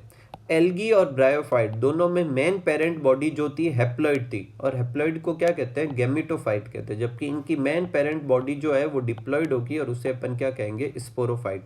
तो सबसे पहली बार मेन पेरेंट बॉडी स्पोरोफाइट किस प्लांट में होती है, तो टेरिडोफाइट में होती है। ये ट्रू रूट, ट्रू स्टेम और ट्रू लीफ में क्या होती है, डिफ्रेंशिएट होती है। अब जहाँ तक लीफ की बात की जाए, इस चार्ट को अच्छे से देखो, देखो इसमें दो तरह की लीफ होती है, एक ट्रोपोफिल्स और एक होती है स्पोरोफिल्स। ट्रोपोफिल्स जो होती है फोटोसिंथेटिक होती है, और ये भी दो तरह की होती है, माइक्रोफिल और मैक्रोफिल। माइक्रोफिल मतलब छोटी लीफ होती है, सेलेजिनेला में होती है, और मैक्रोफिल्स फर्न्स में होती है, ठीक है। स्पोरोफिल क्या होता है, रिप्रोडक्टिव लीफ होती है, और इसके अंदर क्या होती है, स्पोरेंजिया होती है, जिसमें स्पोर बनेंगे। अब स्पोरोफिल जो होती है कैसे स्पोर बनाती है, उसके बेसिस पर दो तरह की होती है, एक होमोस्पोरस जिसमें सब स्पोर एक जैसे ही बनते हैं, मेजोरिटी ऑफ टेरिडोफाइट जो होते हैं वो होमोस्पोरस होते हैं, और एक होता है हेट्रोस्पोरस जिसमें दो तरह के स्पोर बनते हैं, माइक्रोस्पोर और मेगास्पोर। इसके आगे जिम्नोस्पर्म एंजियोस्पर्म में सिर्फ हेट्रोस्पोरस कंडीशन ही होगी। और हेट्रोस्पोरस के क्या एग्जाम्पल है, सेलेजिनेला और साल्विनिया। साल्विया नहीं, साल्विनिया, साल्विया अलग होता है, एंजियोस्पर्म होता है, ठीक है। साल्विनिया और सेलेजिनेला जो होता है उसमें स्पोरोफिल जो होती है हेट्रोस्पोरस होती है, जिसमें माइक्रोस्पोर मेगास्पोर दो तरह के बनते हैं। देखो अब इधर रीड कर लेते हैं। मेन पेरेंट बॉडी स्पोरोफाइट होती है, ट्रू रूट स्टेम लीफ में डिफ्रेंशिएट होती है। लीफ जो होती है इसमें दो तरह की हो सकती है, छोटी लीफ माइक्रोफिल और बड़ी लीफ मैक्रोफिल। ये देखो छोटी लीफ का सेलेजिनेला, बड़ी लीफ का फर्न्स, यहाँ पे भी लिखा हुआ है सेलेजिनेला फर्न्स। और जो स्पोरोफिल्स जो होती है वो कभी कभी, एक ये पॉइंट याद रखें, स्पोरोफिल्स जो होती है कॉम्पैक्ट स्ट्रक्चर बना सकती है, जिसको क्या कहते हैं, स्ट्रोबिलाई और कॉन्स कहते हैं। ऐसा किसके अंदर होता है, सेलेजिनेला और इक्विसिटम के अंदर होता है। किस किस के अंदर होता है, सेलेजिनेला और इक्विसिटम के अंदर जो होता है स्ट्रोबिलाई और कॉन्स बनती है। The sporangia produce spore by meiosis in spore mother cell. Sporophylls में स्पोर मदर सेल होगी, उससे स्पोर बनेंगे, ये स्पोर जर्मिनेट होंगी, और जर्मिनेट होके देखो क्या लिखा हुआ है, इनकॉन्स्पीसियस। इनकॉन्स्पीसियस मतलब कोई क्लियर स्ट्रक्चर नहीं होगा, स्मॉल मल्टी सेलुलर स्ट्रक्चर बनेगा, और इस स्मॉल मल्टी सेलुलर स्ट्रक्चर को अपन क्या कहने वाले हैं, इसको कहेंगे प्रोथैलस, जो फ्री लिविंग होगा, इसका मतलब वो फोटोसिंथेटिक होगा।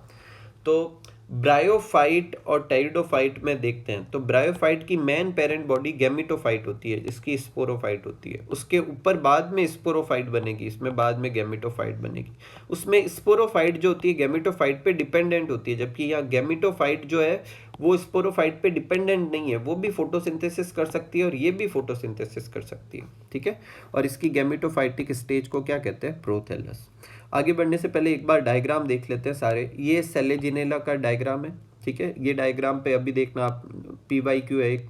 ये जो आपको डायग्राम दिख रहा है सेकंड जो ये दिख रहा है, ये इक्विसिटम का डायग्राम है, ठीक है। ये साल्विनिया का डायग्राम है, और ये अपने साल्विनिया का ये, और ये किसका डायग्राम है, फर्न का डायग्राम है, ठीक है।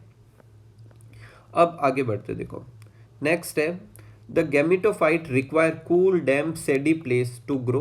Because of this restricted requirement and the need of water for fertilization, water चाहिए होता है, किसके लिए चाहिए होता है, fertilization, the spread of living pteridophyte is limited. अब मेरी बात ध्यान से सुनना, देखो टेरिडोफाइट जो होते हैं उसका जो स्पोरोफाइट होता है उसमें वेस्कुलर सिस्टम वगैरह सब होते हैं, इस हिसाब से इन्हें हर जगह फैल जाना चाहिए, लेकिन इनकी लाइफ साइकिल में स्पोरोफाइट के बाद गैमेटोफाइट बनेंगे, और गैमेटोफाइट हर जगह ग्रो नहीं कर सकता, उसे कूल एरिया चाहिए, डैम्प एरिया चाहिए, सेडी एरिया चाहिए, उसे फर्टिलाइजेशन के लिए पानी चाहिए। और यही वजह है कि टेरिडोफाइट जो होते हैं सिर्फ कुछ ही जियोग्राफिकल रीजन्स में प्रेजेंट होते हैं। गैमेटोफाइट जो होते हैं उसमें मेल और फीमेल सेक्स ऑर्गन भी होता है, ये याद रखें हमेशा, मेल और फीमेल सेक्स ऑर्गन जो होते हैं वो गैमेटोफाइटिक स्टेज में ही होंगे, स्पोरोफाइटिक स्टेज में नहीं होंगे। स्पोरोफाइट क्या करते हैं, स्पोर बनाने वाले स्ट्रक्चर रखते हैं, ठीक है। तो इसमें एंथ्रीडिया और आर्किगोनिया होते हैं। अब एंथेरोजॉइड्स बनेंगे, उसमें मेल गैमीट होगा, फिर वो आर्किगोनियम के पास में जाएंगे, फिर उसके एग सेल जो होगी उसके साथ क्या करेंगे, फ्यूज करेंगे, और उसमें जाइगोट बनाएंगे, ठीक है। एक यहाँ पे देखो, इसको लाइफ साइकिल को पहले अपन समझ ही लेते हैं। देखो मेन पेरेंट बॉडी जो होती है टेरिडोफाइट की वो कैसी होती है, स्पोरोफाइट होती है, मल्टी सेलुलर होती है। जबकि जो गैमेटोफाइट होगी वो भी कैसी होगी, मल्टी सेलुलर। फोटोसिंथेटिक, ये भी फोटोसिंथेटिक, लेकिन इसके बाद फर्क है। स्पोरोफाइट वेस्क्यूलर होता है जबकि ये नॉन वेस्क्यूलर है। अब नॉन वेस्क्यूलर की वजह से ये पानी के आसपास की रिक्वायरमेंट रहेगी इसमें। इसमें लॉन्ग लिव्ड होती है, क्लियर होती है, ये शॉर्ट लिव्ड और इनकॉन्स्पीशियस होती है। इसमें रूट स्टेम लीफ का डिफरेंशिएशन होता है, इसमें नहीं होता। सेक्स ऑर्गन किस में होंगे, गैमेटोफाइट में। तो मेन पेरेंट बॉडी के ये फीचर्स है। ये स्पोर बनाएगी, फिर स्पोर मतलब जो होंगे जर्मिनेट करके क्या बनाएंगे, गैमेटोफाइट जिसे प्रोथैलस कहते हैं। उसके ऊपर सेक्स ऑर्गन होंगे, एंथ्रीडियम और आर्किगोनियम। एंथ्रीडियम में एंथेरोजॉइट, आर्किगोनियम में एक्स सेल, वाटर में फ्यूजन हो जाएगा, जाइगोट बनेगा, एम्ब्रियो बनेगा और वापस क्या बन जाएगा, गैमेटोफाइट। ये भी स्पोरोफाइट, ये भी हेप्लोडिप्लॉन्टिक लाइफ साइकिल है। लेकिन ब्रायोफाइट और टेरिडोफाइट में कुछ डिफरेंस है। जैसे ब्रायोफाइट में मेन जो था वो गैमेटोफाइट था, या मेन स्पोरोफाइट है। उसमें जो गैमेटोफाइट और स्पोरोफाइट में, स्पोरोफाइट जो होती है फोटोसिंथेटिक नहीं होती, जबकि यहाँ फोटो दोनों ही कैसी है, फोटोसिंथेटिक है। तो कुछ डिफरेंसेज है। अब देखो यहाँ पर अपन कुछ और पॉइंट लेते हैं। इन मेजोरिटी ऑफ टेरिडोफाइट कैसी कंडीशन होती है, होमोस्पोरस। लेकिन सेलेजिनेला और साल्विनिया इन दो में कैसा होता है, हेट्रोस्पोरस कंडीशन होती है। दो तरह के स्पोर बनते हैं, मेगा स्पोर और microspore. The female gametophyte in these plant, किन प्लांट में, सारे टेरिडोफाइट में नहीं, जिनमें मतलब हेट्रोस्पोरस कंडीशन होती है, जैसे इन दोनों में जो फीमेल गैमेटोफाइट जो होता है वो फ्री लिविंग ना होकर, जो अपने मतलब फोटोसिंथेसिस तो कर पाता है लेकिन वो स्पोरोफाइट के अंदर ही रिटेन रहता है। द डेवलपमेंट ऑफ जाइगोट भी फिर कहाँ बनेगा, स्पोरोफाइट के अंदर ही बनेगा। ये सीड हैबिटाट का क्या हो गया, प्रीकर्सर हो गया। देखो अभी मैं आगे आपको पहले बता देता हूँ। देखो सीड हैबिटाट क्या होता है, इसके आगे अपन पढ़ेंगे जिम्नोस्पर्म और एंजियोस्पर्म, उन दोनों में सीड बनते हैं। अब सीड बनने की 4 रिक्वायरमेंट है। पहला तो हेट्रोस्पोरस होना चाहिए, ठीक है, दो अलग तरह के स्पोर बनने चाहिए। फीमेल गैमेटोफाइट जो होगा वो स्पोरोफाइट के अंदर ही रहना चाहिए। हार्ड इंटेग्यूमेंट होना चाहिए स्पोरेंजिया के चारों तरफ, जो बाद में सीड की कवरिंग बनाएगा। और जो एम्ब्रियो डेवलपमेंट होगा वो कुछ दे स्टार्ट होने के बाद रुक जाएगा, और उसके बाद एक रेस्टिंग फेज होगी, और वो रेस्टिंग फेज कब तक चलेगी, जब तक सीड जर्मिनेट नहीं होगा। अब इसमें से हेट्रोस्पोरस, ये कुछ टेरिडोफाइट, सेलेजिनेला और ये कुछ होते हैं, इनमें फीमेल गैमेटोफाइट मेन स्पोरोफाइट के अंदर होते हैं। ये दो कंडीशन तो होती है लेकिन बाकी की नहीं होती, हार्ड इंटेग्यूमेंट नहीं होता, ये नहीं होता। इसी वजह से इन्हें प्रीकर्सर ऑफ सीड हैबिटाट मान सकते हैं। लेकिन सीड हैबिटाट शो नहीं कर रहा, सीड नहीं बना रहा, लेकिन प्रीकर्सर है ये। और ऐसा कौन होता है, सिर्फ सेलेजिनेला और साल्विनिया ही होता है, क्योंकि इनमें हेट्रोस्पोरस कंडीशन भी है। बहुत इंपॉर्टेंट पॉइंट है, इसलिए बार बार रिपीट कर रहा हूँ। फीमेल गैमेटोफाइट जो होता है पेरेंट स्पोरोफाइट के अंदर ही होता है, डेवलपमेंट ऑफ जाइगोट भी अंदर ही होता है, और इस वजह से इसे प्रीकर्सर कहते हैं। अब अपन कुछ PYQ लेते हैं। देखो पहला PYQ क्या है, in bryophytes and pteridophyte transport of male gamete require water. अभी अपन ने देखा था, ये यहाँ पे देखो, वाटर फॉर फर्टिलाइजेशन। ब्रायोफाइट्स में भी चाहिए होता है, टेरिडोफाइट में। कितना सिंपल सा क्वेश्चन आ रखा है। स्ट्रोबिलाई और कॉन्स जो होते हैं वो किस में होते हैं, तो इक्विसिटम में। अभी अपन ने ये भी पढ़ा था कि इक्विसिटम में क्या होते हैं, वो स्ट्रोबिलाई होते हैं। Next the plant body is thalloid. Plant body thalloid किस किस में होती है, तो देखो स्फेग्नम, साल्विनिया और फ्यूनेरिया, ये सब तो क्या है, मॉस है, और मॉस में थैलोइड नहीं होती, क्लियर डिफरेंशिएशन होता है। मार्केंसिया जो है लीवर वर्ड्स होता है, और उसमें क्लियर डिफरेंशिएशन नहीं था, कम डिफरेंशिएट था, तो थैलोइड इनमें कौन सी होगी, मार्केंसिया। जेनर लाइक सेलेजिनेला और साल्विनिया, देखो दे रखा है एनसीईआरटी में, सेलेजिनेला और साल्विनिया कैसे स्पोर होते हैं, हेट्रोस्पोर होते हैं। देखो एकदम सिंपल सा क्वेश्चन। और जो अभी ये सीड हैबिटाट वाली अपन ने कंडीशन जो बताई थी, इसके ऊपर भी क्वेश्चंस होंगे। देखो सेलेजिनेला और salvinia considered to represent significant step towards the evolution of seed habitat. Seed habitat के टुवर्ड्स में इसको एक सिग्निफिकेंट स्टेप मानते हैं। किस फीचर की वजह से मानते हैं, कि दो फीचर मैंने बताए थे, एक तो हेट्रोस्पोरस होता है और एक फीमेल गैमेटोफाइट मेल स्पोरोफाइट के अंदर होता है। तो हेट्रोस्पोरस तो यहाँ ऑप्शन में दिख नहीं रहा, सेकेंड दिख रहा है। देखो embryo develop in in female gametophyte which is retained in parent sporophyte, तो ये आंसर हो जाएगा। एक which of the following is considered a important of development of seed habitat. अब अगेन इसमें देखो ये 4 फीचर है, इसमें से कौन सा इसमें दिख रहा है, हेट्रोस्पोरी दिख रहा है, तो हेट्रोस्पोरी टिक करेंगे। तो इस तरीके से अपना ये कौन सा हो गया, टेरिडोफाइट भी क्या हो गया, पूरा हो गया। ठीक है, नेक्स्ट अपन आगे लेते हैं जिम्नोस्पर्म। तो देखो जिम्नोस्पर्म जो है 2 वर्ड से मिलकर बना है, जिम्नस जिसका मतलब होता है नेकेड और स्पर्म मतलब सीड। तो इनमें सीड तो होंगे लेकिन सीड के चारों तरफ कवरिंग नहीं होगी। अब इस चीज़ को अच्छे से समझो। देखो जनरली क्या होता है, जो फ्लावरिंग प्लांट होते हैं उनमें सबसे बाहर की तरफ देखो, अगर फ्लावरिंग प्लांट में आपने ये वाला स्ट्रक्चर कभी ना कभी तो ज़रूर देख ही रखा होगा। इसमें ये क्या होती है, अपने स्टिग्मा, ये स्टाइल, और फिर क्या होती है ओवरी। ओवरी के अंदर क्या होता है ओव्यूल, और ओव्यूल के चारों तरफ ओवेरी की वॉल होती है। तो बाद में ओव्यूल से तो बनता है सीड और ओवेरी की वॉल से बनता है फ्रूट। तो ओव्यूल के चारों तरफ भी कवरिंग है और सीड के चारों तरफ भी बाद में क्या होगी, कवरिंग होगी। तो ऐसे को तो कवर्ड कहेंगे सीड। लेकिन जिम्नोस्पर्म में सीधे के सीधे ओव्यूल होते हैं, ओव्यूल के चारों तरफ कोई ओवेरी की वॉल नहीं होती। जब ओवेरी की वॉल नहीं है तो फर्टिलाइजेशन के बाद ओव्यूल तो सीड में बदल जाएंगे, लेकिन ओवेरी की वॉल नहीं है तो उसके चारों तरफ बाद में कोई फ्रूट नहीं लगने वाला। इसे कहते हैं नेकेड सीड। क्या कहेंगे, नेकेड सीड, जो किस में होते हैं, जिम्नोस्पर्म में। तो अगर आपको पूछे कि जिम्नोस्पर्म में नेकेड सीड क्यों होते हैं, उसका कारण क्या है, तो ओव्यूल के चारों तरफ क्या नहीं होती, ओवेरी की वॉल नहीं होती। इसी वजह से देखो एनसीईआरटी क्या लिखती है, रिमेन एक्सपोज्ड मतलब खुला रहेगा both before and after fertilization. Next है जिम्नोस्पर्म जो होते हैं giant redwood tree, sequoia tree जो होता है दुनिया का सबसे लंबा ट्री, टॉलेस्ट ट्री आपको पूछे कौन सा होता है, सिकोवा। और ये जो है वो क्या होता है, एक तरह का जिम्नोस्पर्म होता है। द रूट्स जो होती है वो कौन सा बनाती है, टैप रूट सिस्टम बनाती है। इसमें फंगल एसोसिएशन हो सकता है जिसे अपन क्या कहेंगे, माइकोराइजा। माइकोराइजा कौन बनाता है, पाइनस के साथ, पाइनस की रूट में क्या होता है, फंगल एसोसिएशन होता है। साइकस जो होता है वो क्या शो करता है, उसकी रूट्स कोरेलॉइड रूट्स कहलाती है। इसमें नाइट्रोजन फिक्सेशन करने वाले साइनोबैक्टीरिया होते हैं। पाइनस में क्या होती है, फंगस होती है। साइकस में क्या होती है, साइनोबैक्टीरिया होते हैं। इस एसोसिएशन को माइकोराइजा कहते हैं। इसको क्या कहते हैं, कैरोलॉइड रूट्स कहते हैं। स्टेम जो होते हैं अनब्रांच भी हो सकते हैं और ब्रांच भी हो सकते हैं। अनब्रांच होते हैं साइकस के अंदर, ब्रांच होते हैं पाइनस और सिड्रस के अंदर। याद रखें, पाइनस और सिड्रस के अंदर क्या होते हैं, ब्रांच, और अनब्रांच होते हैं साइकस के अंदर। एक बार साइकस और सिड्रस दोनों देखकर पूछा था कि दोनों में ब्रांच होते हैं, तो ये ट्रू हुआ या फॉल्स, फॉल्स हो गया, क्योंकि सिड्रस में तो ब्रांच स्टेम होता है, साइकस में कैसा होता है, अनब्रांच। सिर्फ एनसीईआरटी को आप लाइन टू लाइन हर डिटेल अच्छे से याद करेंगे तो आपके लिए बहुत हेल्पफुल रहने वाला है। The leaves may be simple और कंपाउंड। लीफ जो होती है सिंपल भी हो सकती है, कंपाउंड भी हो सकती है। साइकस के अंदर पिनेट लीव्स होती है जो परसिस्ट करती है बहुत साल तक। एक इंपॉर्टेंट फीचर याद रखना, the leaves of gymnosperm are well adapted to withstand with extreme temperature. Extreme temperature का मतलब बहुत ज़्यादा गर्म, बहुत ज़्यादा ठंडा, दोनों ही टेम्परेचर के साथ स्टैंड करने। कुछ जिम्नोस्पर्म जो होते हैं वो ऐसे कोल्ड एरिया में होते हैं, कुछ डेजर्ट में भी होते हैं, ह्यूमिडिटी, विंड, एक्सट्रीम कंडीशन को सहन करने लायक लीव्स होती है इसमें। कॉनिफर्स जो होते हैं उसमें नीडल लाइक लीव्स होती है जो कि सरफेस एरिया कम करती है जिससे ट्रांसपिरेशन कम होगा। थिक क्यूटिकल होती है। सनकन स्टोमेटा होते हैं जो वाटर लॉस को क्या करते हैं, कम करते हैं।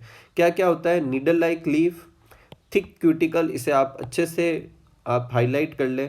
क्या क्या है, एक तो नीडल लाइक लीफ है, एक क्या है थिक क्यूटिकल है, और एक क्या है सनकन स्टोमेटा है। और ये सब क्या काम करवाते हैं, reduce water loss, water loss को क्या करेंगे, कम करेंगे। तो ये फीचर आप अच्छे से याद रखें। अब देखो जिम्नोस्पर्म के बारे में पढ़ने से पहले इसके लाइफ साइकिल को अच्छे से स्टडी करते हैं। देखो इसकी मेन पेरेंट बॉडी कैसी होती है, स्पोरोफाइट बोले तो 2n होगी। इस पर भी 2 तरह की लीव्स होती है, ट्रोपोफिल जो कि फोटोसिंथेटिक होती है, स्पोरोफिल जो कि रिप्रोडक्टिव होती है। स्पोरोफिल जो होती है स्पाइरल फॉर्म में अरेंज होकर एक स्ट्रक्चर बनाती है जिसे लेग्स, स्ट्रोबिलाई और कोन्स कहते हैं। अब एक ही प्लांट पर दोनों कॉन्स होते हैं, ऐसा पाइनस में होता है। अलग अलग प्लांट पर एक पे मेल कोन और एक पे फीमेल कोन, ऐसा साइकस होता है। मतलब पाइनस कैसा हुआ, बाइसेक्सुअल हुआ, मोनोसियस हुआ। साइकस कैसा हुआ, यूनिसेक्सुअल होगा, और क्या हो गया, डायोसियस हो गया। ठीक है। अब इन पे जो भी मतलब जो भी कंडीशन है स्पोरोफिल्स तो होगी, तो मेल वाली पर मेल कौन होंगे और माइक्रोस्पोरेंजियम होंगे, और फीमेल वाली पर फीमेल कौन और मेगा स्पोरेंजियम होंगे। यहाँ पर देखो मेगा स्पोरेंजियम में ये जो स्ट्रक्चर है ये न्यूसिलस है और इसके चारों तरफ इंटेग्यूमेंट है, और इंटेग्यूमेंट होने की वजह से जब ये सीड बनाएगा तो सीड जो होगा उसके चारों तरफ हार्ड कवरिंग होगी। मैंने अभी सीड हैबिटाट में बताया था कि वो होनी चाहिए। इसे आप वो वाली कवरिंग ना समझे जिसकी वजह से नेकेड कहते हैं। नेकेड किसके बेसिस पर, इसके चारों तरफ ओवेरी की वॉल नहीं है तो फ्रूट वॉल नहीं बनेगी। ये मैं सीड का खुद की बार वाली बाउंड्री की बात कर रहा हूँ। सीड की जो बार वाली हार्ड कवरिंग होती है वो इसमें बनेगी। किससे बनेगी, क्योंकि ओव्यूल के चारों तरफ क्या है, इंटेग्यूमेंट है। ठीक है, integumented ovule, integument mega sporangium को ही क्या कहते हैं, ओव्यूल कहते हैं। इसमें देखो ये न्यूसिलस है जहाँ कवरिंग नहीं होती, माइक्रोपाइल है। आपने अगर 12th कर ली है तो आपने सेकंड में पढ़ा होगा, 12th में जो सेकंड चैप्टर था उसमें ये सब आपने देखा होगा। माइक्रोस्पोरेंजियम में सेल होती है एमएमसी, माइक्रोस्पोर मदर सेल। यहाँ पर होती है megaspore mother cell. Megaspore mother cell किस में होती है, न्यूसिलस की कोई भी सेल बिहेव करेगी। ये माइक्रोस्पोर बनाएगी मियोसिस से, ये मेगा स्पोर बनाएगी। मियोसिस होता है तो एक सेल से 4 बनेगी। यहाँ पर भी बहुत सारे 4, हर एक से 4 माइक्रोस्पोर बनेंगे।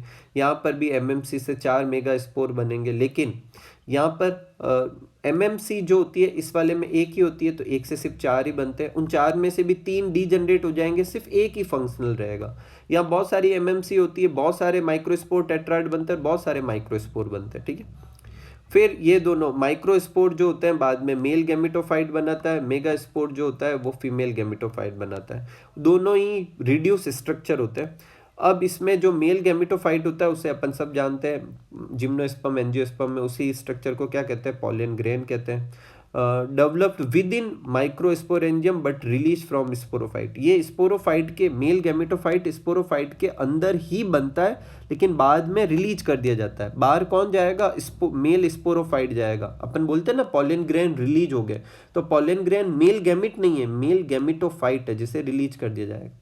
फीमेल गैमेटोफाइट में 2 या 2 से ज़्यादा आर्किगोनियम होगी, और एंडोस्पर्म भी होगा। एंडोस्पर्म इसमें कैसा होता है, हैप्लॉइड होता है, जबकि एंजियोस्पर्म में आपको पता हो तो उनमें एंडोस्पर्म कैसा होता है, ट्रिप्लॉइड स्ट्रक्चर होता है, फर्टिलाइजेशन के बाद बनता है। या एंडोस्पर्म पहले ही बन गया और वो कैसा है, हैप्लॉइड स्ट्रक्चर है, याद रखें ये चीज़।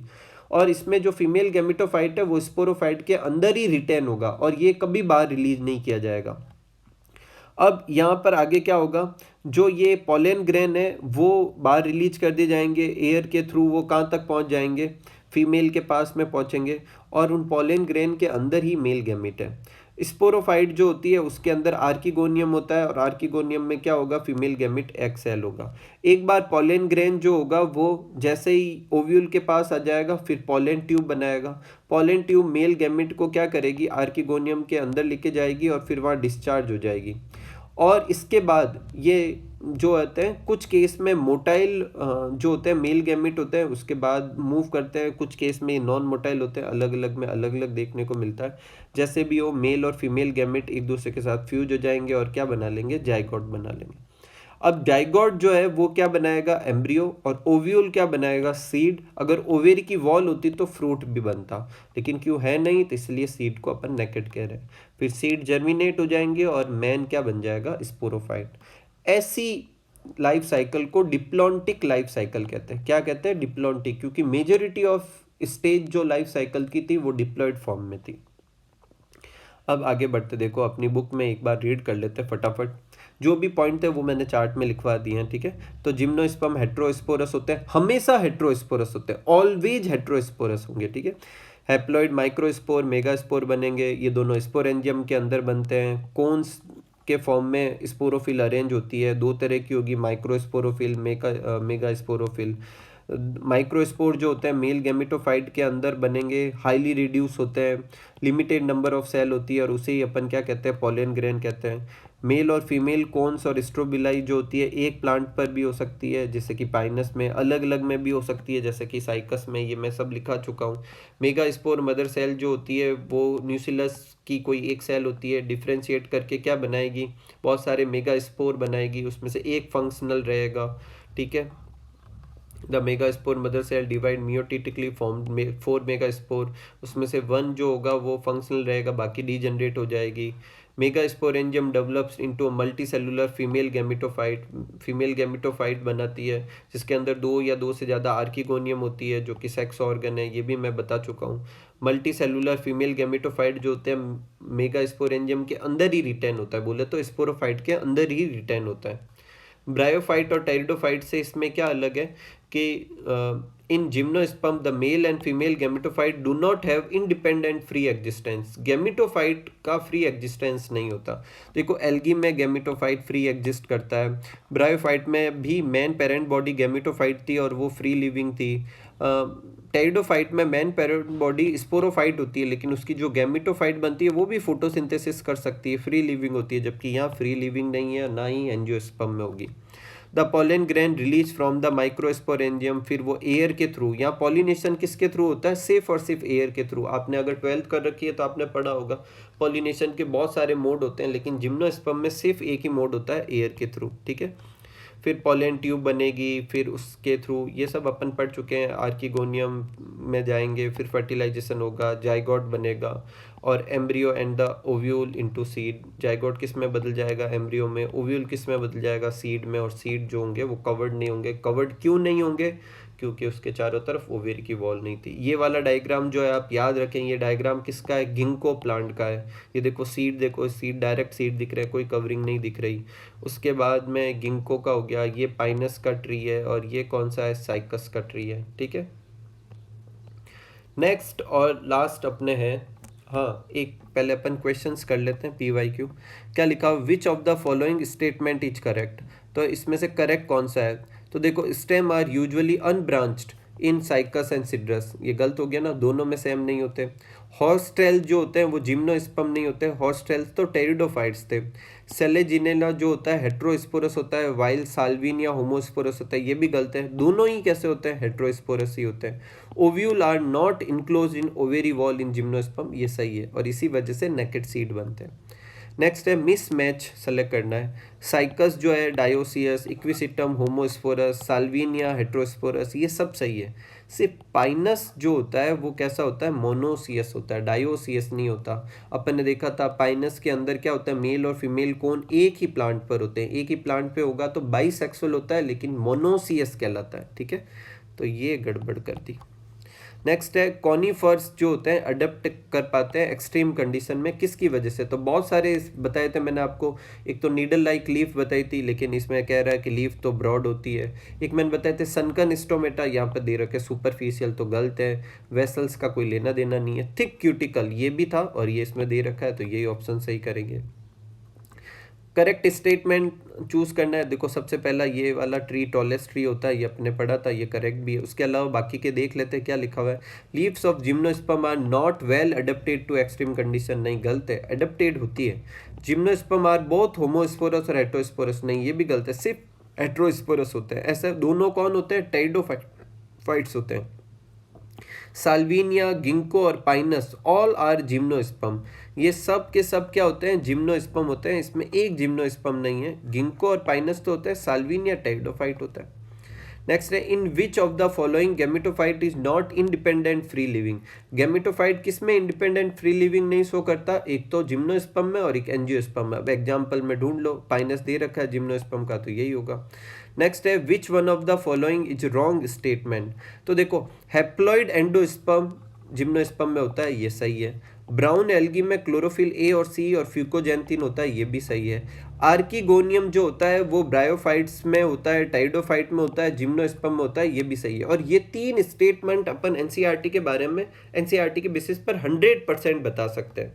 तो ऑब्वियस थिंग है लास्ट वाला गलत ही होगा। वैसे अपनी बुक में ये लिखा हुआ नहीं है कि म्यूकर में जो होता है बाई फ्लैजिलेटेड जू स्पोर होते हैं, लेकिन फिर भी आप गैस कर ही सकते हैं। नेक्स्ट है what is the common in all 3, Funaria, Dryopteris और गिंको। देखो फ्यूनेरिया होता है ब्रायोफाइट, ड्रायोप्टेरिस होता है टेरिडोफाइट और गिंको होता है जिम्नोस्पर्म। इन तीनों में मतलब ब्रायोफाइट, टेरिडोफाइट, जिम्नोस्पर्म में क्या कॉमन होता है, तो तीनों में आर्किगोनियम होती है, ये तीनों में कॉमन है। मैंने देखो आपको बोला था डायग्राम पर भी क्वेश्चन आते हैं, देखो ये डायग्राम दे रखे हैं और अब कह रहा है कि पहचानो कि कौन सा है। तो देखो ये अभी मैंने सबसे लास्ट में बताया था, ये कौन सा था, गिंको ट्री था, ये साल्विनिया था, ये इक्विसिटम का था, ये सेलेजिनेला का था। कौन सा ऑप्शन सही होगा, सी ऑप्शन सही होगा। ठीक है, तो डायग्राम आइडेंटिफाई करने आने चाहिए। नेक्स्ट है अपने एंजियोस्पर्म। देखो एंजियोस्पर्म के बारे में इस चैप्टर में से ज़्यादा क्वेश्चंस नहीं आएंगे, क्योंकि ये जितना भी डिस्क्रिप्शन है ये आपके जो 12th बायो की जो सेकंड चैप्टर है उसमें बहुत डिटेल में दे रखा है, तो वहाँ अपन सब कर लेंगे। तो यहाँ मैं जल्दी जल्दी रीड करूँगा। ठीक है, कुछ पॉइंट को हाईलाइट करते हैं। जैसे एंजियोस्पर्म को फ्लावरिंग प्लांट कहते हैं। इसमें पॉलन ग्रेन जो कि क्या है, मेल गैमेटोफाइट, ओव्यूल जो है, ये सब स्ट्रक्चर फ्लावर के अंदर बनते हैं। इन एंजियोस्पर्म सीड जो होता है फ्रूट के अंदर होते हैं, इसका मतलब कवर्ड सीड होते हैं। Wide range of habitat show करता है। स्मॉलेस्ट प्लांट कौन सा होता है, वॉल्फिया होता है, जो कि एंजियोस्पर्म में। लॉन्गेस्ट प्लांट या टॉलेस्ट प्लांट कौन सा होता है, जिम्नोस्पर्म होता है। हालांकि एक टॉल ट्री का नाम यहाँ दे रखा है यूकेलिप्टस, लेकिन ये लॉन्गेस्ट नहीं है, टॉलेस्ट नहीं लिखा हुआ। टॉलेस्ट वो जिम्नोस्पर्म वाला, स्मॉलेस्ट होता है वॉल्फिया। नेक्स्ट है कि there are two types of class, दो तरह की क्लास होती है, डाइकोटिलिडन्स, मोनिकोटिलिडन्स, और इन दोनों में बहुत सारे डिफरेंस होते हैं मोनोकोट डाइकोट में। तो जैसे देखो डाइकोट में क्या क्या फीचर होंगे, दो कोटिलिडन्स होगी, रेटिकुलेट वेनेशन होगा, टेट्रामेरस और पेंटामेरस फ्लावर होगा। ये अपन मॉर्फोलॉजी वाले चैप्टर में ये टर्म्स को अच्छे से डिस्कस करेंगे। मोनोकोट जो होगा उसमें सिंगल कोटिलिडन्स होगा और पैरेलल वेनेशन होगा और ट्राइमेरस फ्लावर होंगे। इसके अलावा जो भी डिस्क्रिप्शन है अपन इस वाले साइकिल से अच्छे से समझते हैं। देखो ये मेन पेरेंट बॉडी है, स्पोरोफाइट है। अब इसके बाद इसमें देखो फ्लावर के अंदर दो तरह के सेक्स ऑर्गन होते हैं। जो मेल सेक्स ऑर्गन होता है उसे स्टेमन कहते हैं। स्टेमन में ऊपर की तरफ क्या होता है, एंथर, और फिर नीचे होता है फिलामेंट। देखो ये फिलामेंट और ये एंथर। फीमेल जो होता है स्ट्रक्चर जो होता है उसे अपन क्या कहते हैं, पिस्टिल कहते हैं, और वो कुछ इस तरह की होती है जिसमें ये स्टिग्मा, स्टाइल और ओवरी। देखो स्टिग्मा, स्टाइल और ओवरी। एंथर के अंदर जो माइक्रोस्पोरेंजियम होती है और ओव्यूल के अंदर मेगास्पोरेंजियम होती है। ठीक है, इसमें माइक्रोस्पोर होगा, इसमें मेगास्पोर होगा। ये माइक्रोस्पोर टेट्राड बना, इससे मेगास्पोर टेट्राड बनता है, लेकिन 3 डी जनरेट हो जाते हैं, सिर्फ एक ही फंक्शनल मेगास्पोर रहता है। माइक्रोस्पोर डेवलप होकर मेल गैमेटोफाइट पॉलन ग्रेन बनाता है। ये फीमेल गैमेटोफाइट एम्ब्रियोसैक बनाता है। क्या बनाता है, एम्ब्रियोसैक। एम्ब्रियोसैक में 3 सेल एंटीपोडल सेल होती है, 3 सेल एग एपरेटस होती है, बीच में एक सेंट्रल सेल होती है। ठीक है, फिर देखो ये जो पॉलन ग्रेन जब इधर आएगा जर्मिनेट होगा और अपने मेल गैमेट को यहाँ भेज देंगे। यहाँ मेल गैमेट कितने होते हैं, 2 होते हैं। एक मेल गैमेट किसके साथ फर्टिलाइज करेगा, एग सेल के साथ। एक किसके साथ करेगा, सेंट्रल सेल के साथ। एक से बनेगा जाइगोट और एक से क्या बनेगा, ट्रिप्लॉइड एंडोस्पर्म बनेगा। ठीक है, और फिर एम्ब्रियो और फिर वापस स्पोरोफाइट बन जाएंगे। ये सारी चीज़ें अपने यहाँ पर चैप्टर में दे रखी है, जल्दी जल्दी से रीड कर लेते हैं। देखो द मेल सेक्स ऑर्गन जो होता है स्टेमन कहते हैं। स्टेमन के अंदर क्या होता है, स्लेंडर कहते हैं पतले को, फिलामेंट, और उसके ऊपर एंथर होता है। Within anther the pollen mother cell होती है, जिसे माइक्रोस्पोर मदर सेल भी कह सकते हैं। वो माइक्रोस्पोर बनाती है, मैच्योर होकर क्या बनाएगी, मेल पॉलन ग्रेन बनाएगी। फीमेल सेक्स ऑर्गन को अपन पिस्टिल कहेंगे। पिस्टिल का जो नीचे फूला हुआ पोर्शन होता है उसे ओवेरी कहते हैं। फिर उसके बाद स्टाइल और स्टिग्मा होती है। ओवेरी के अंदर ओव्यूल होता है। ओव्यूल के अंदर मेगास्पोर मदर सेल होगी, जो कि मियोसिस से 4 मेगास्पोर बनाएगी। इसमें से 3 डी जनरेट हो जाएगी और एक क्या रहेगी, फंक्शनल। ये सब अपन डिटेल में सेकंड चैप्टर जो 12th का सेकंड चैप्टर होगा उसमें करेंगे। ईच एम्ब्रियो सैक जो होगी, हर एम्ब्रियो सैक में 3 सेल होती है, जिसे क्या कहते हैं, एग एपरेटस। उसमें से एक एग सेल और 2 सिनर्जिस्ट होती है। उसके सामने 3 और सेल होती है जिसे एंटीपोडल सेल कहते हैं, और 2 पोलर न्यूक्लियाई वाली एक सेल होती है। 7 सेल्ड और 8 न्यूक्लिएटेड स्ट्रक्चर होता है एम्ब्रियो सैक। ठीक है, आगे देखते हैं। देखो पॉलन ग्रेन जो होता है डिस्पर्स हो जाएंगे और फिर वो विंड या अलग अलग एजेंसी से कहाँ पहुँचेंगे, पिस्टिल के पास। इस टर्म को क्या कहेंगे, पॉलिनेशन। पॉलन ग्रेन फिर जर्मिनेट होगा, पॉलन ट्यूब बनाएगा, फिर मेल गैमेट डिस्चार्ज करेगा। उसमें से एक मेल गैमेट एग के साथ फ्यूज होगा, जिसे सिनगैमी कहते हैं, जिससे जाइगोट बनेगा। दूसरा वाला जो होगा वो फ्यूज होगा सेकेंडरी न्यूक्लियाई के साथ में, और ट्रिप्लॉइड, देखो ट्रिप्लॉइड, ये हाईलाइट करो, ट्रिप्लॉइड एंडोस्पर्म बनाएगा। पहले पीईएन एंडोस्पर्म न्यूक्लियस बनता है, फिर एंडोस्पर्म बन जाएगा। जिम्नोस्पर्म में एंडोस्पर्म जो होता है वो फर्टिलाइजेशन के पहले बन जाता है और हैप्लॉइड होता है। एंजियोस्पर्म में ये एंडोस्पर्म फर्टिलाइजेशन के बाद बनता है और ट्रिप्लॉइड स्ट्रक्चर होता है। 2 बार फर्टिलाइजेशन होता है, सिनगेमी और ट्रिपल फ्यूजन, इसलिए डबल फर्टिलाइजेशन कहते हैं। जाइगोट जो है वो एम्ब्रियो बनाएगा, पीएन जो है वो एंडोस्पर्म बनाएगा जो नरिशमेंट देगा।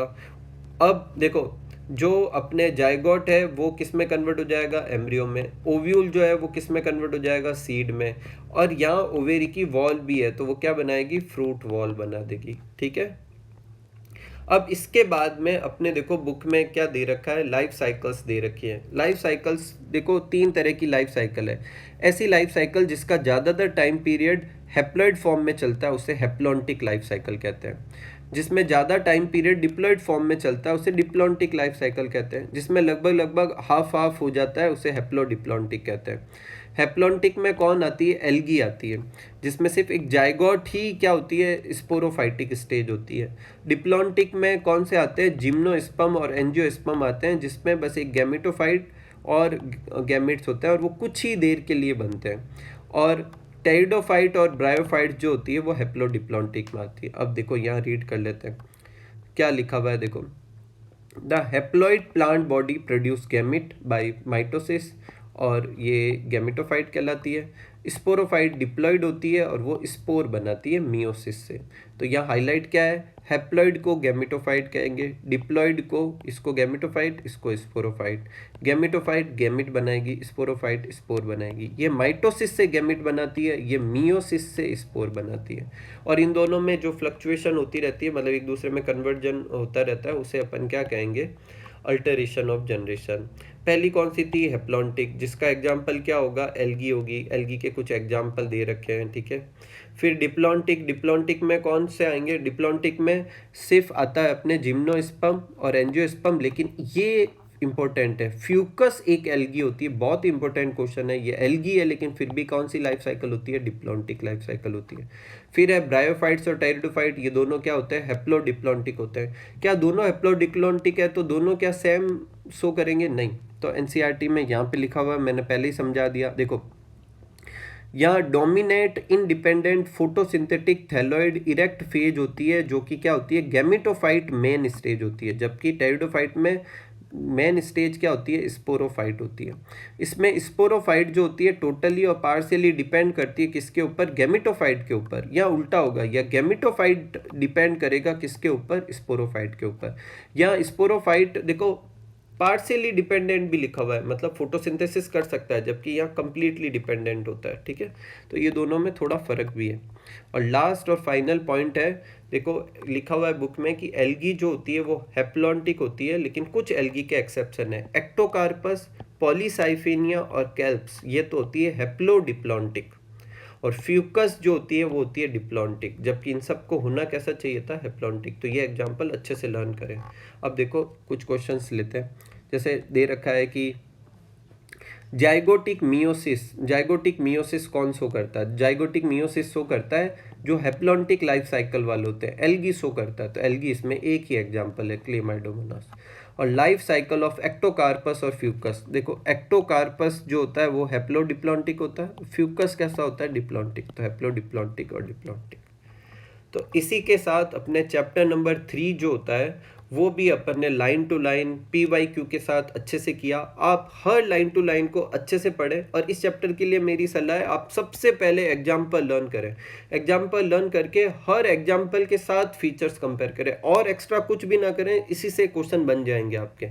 तो मिलते हैं अगले चैप्टर के वीडियो में, तब तक आप सब लोग खूब सारा हार्डवर्क कीजिए, खूब खुश रहिए, खूब मस्त रहिए। Thank you for watching.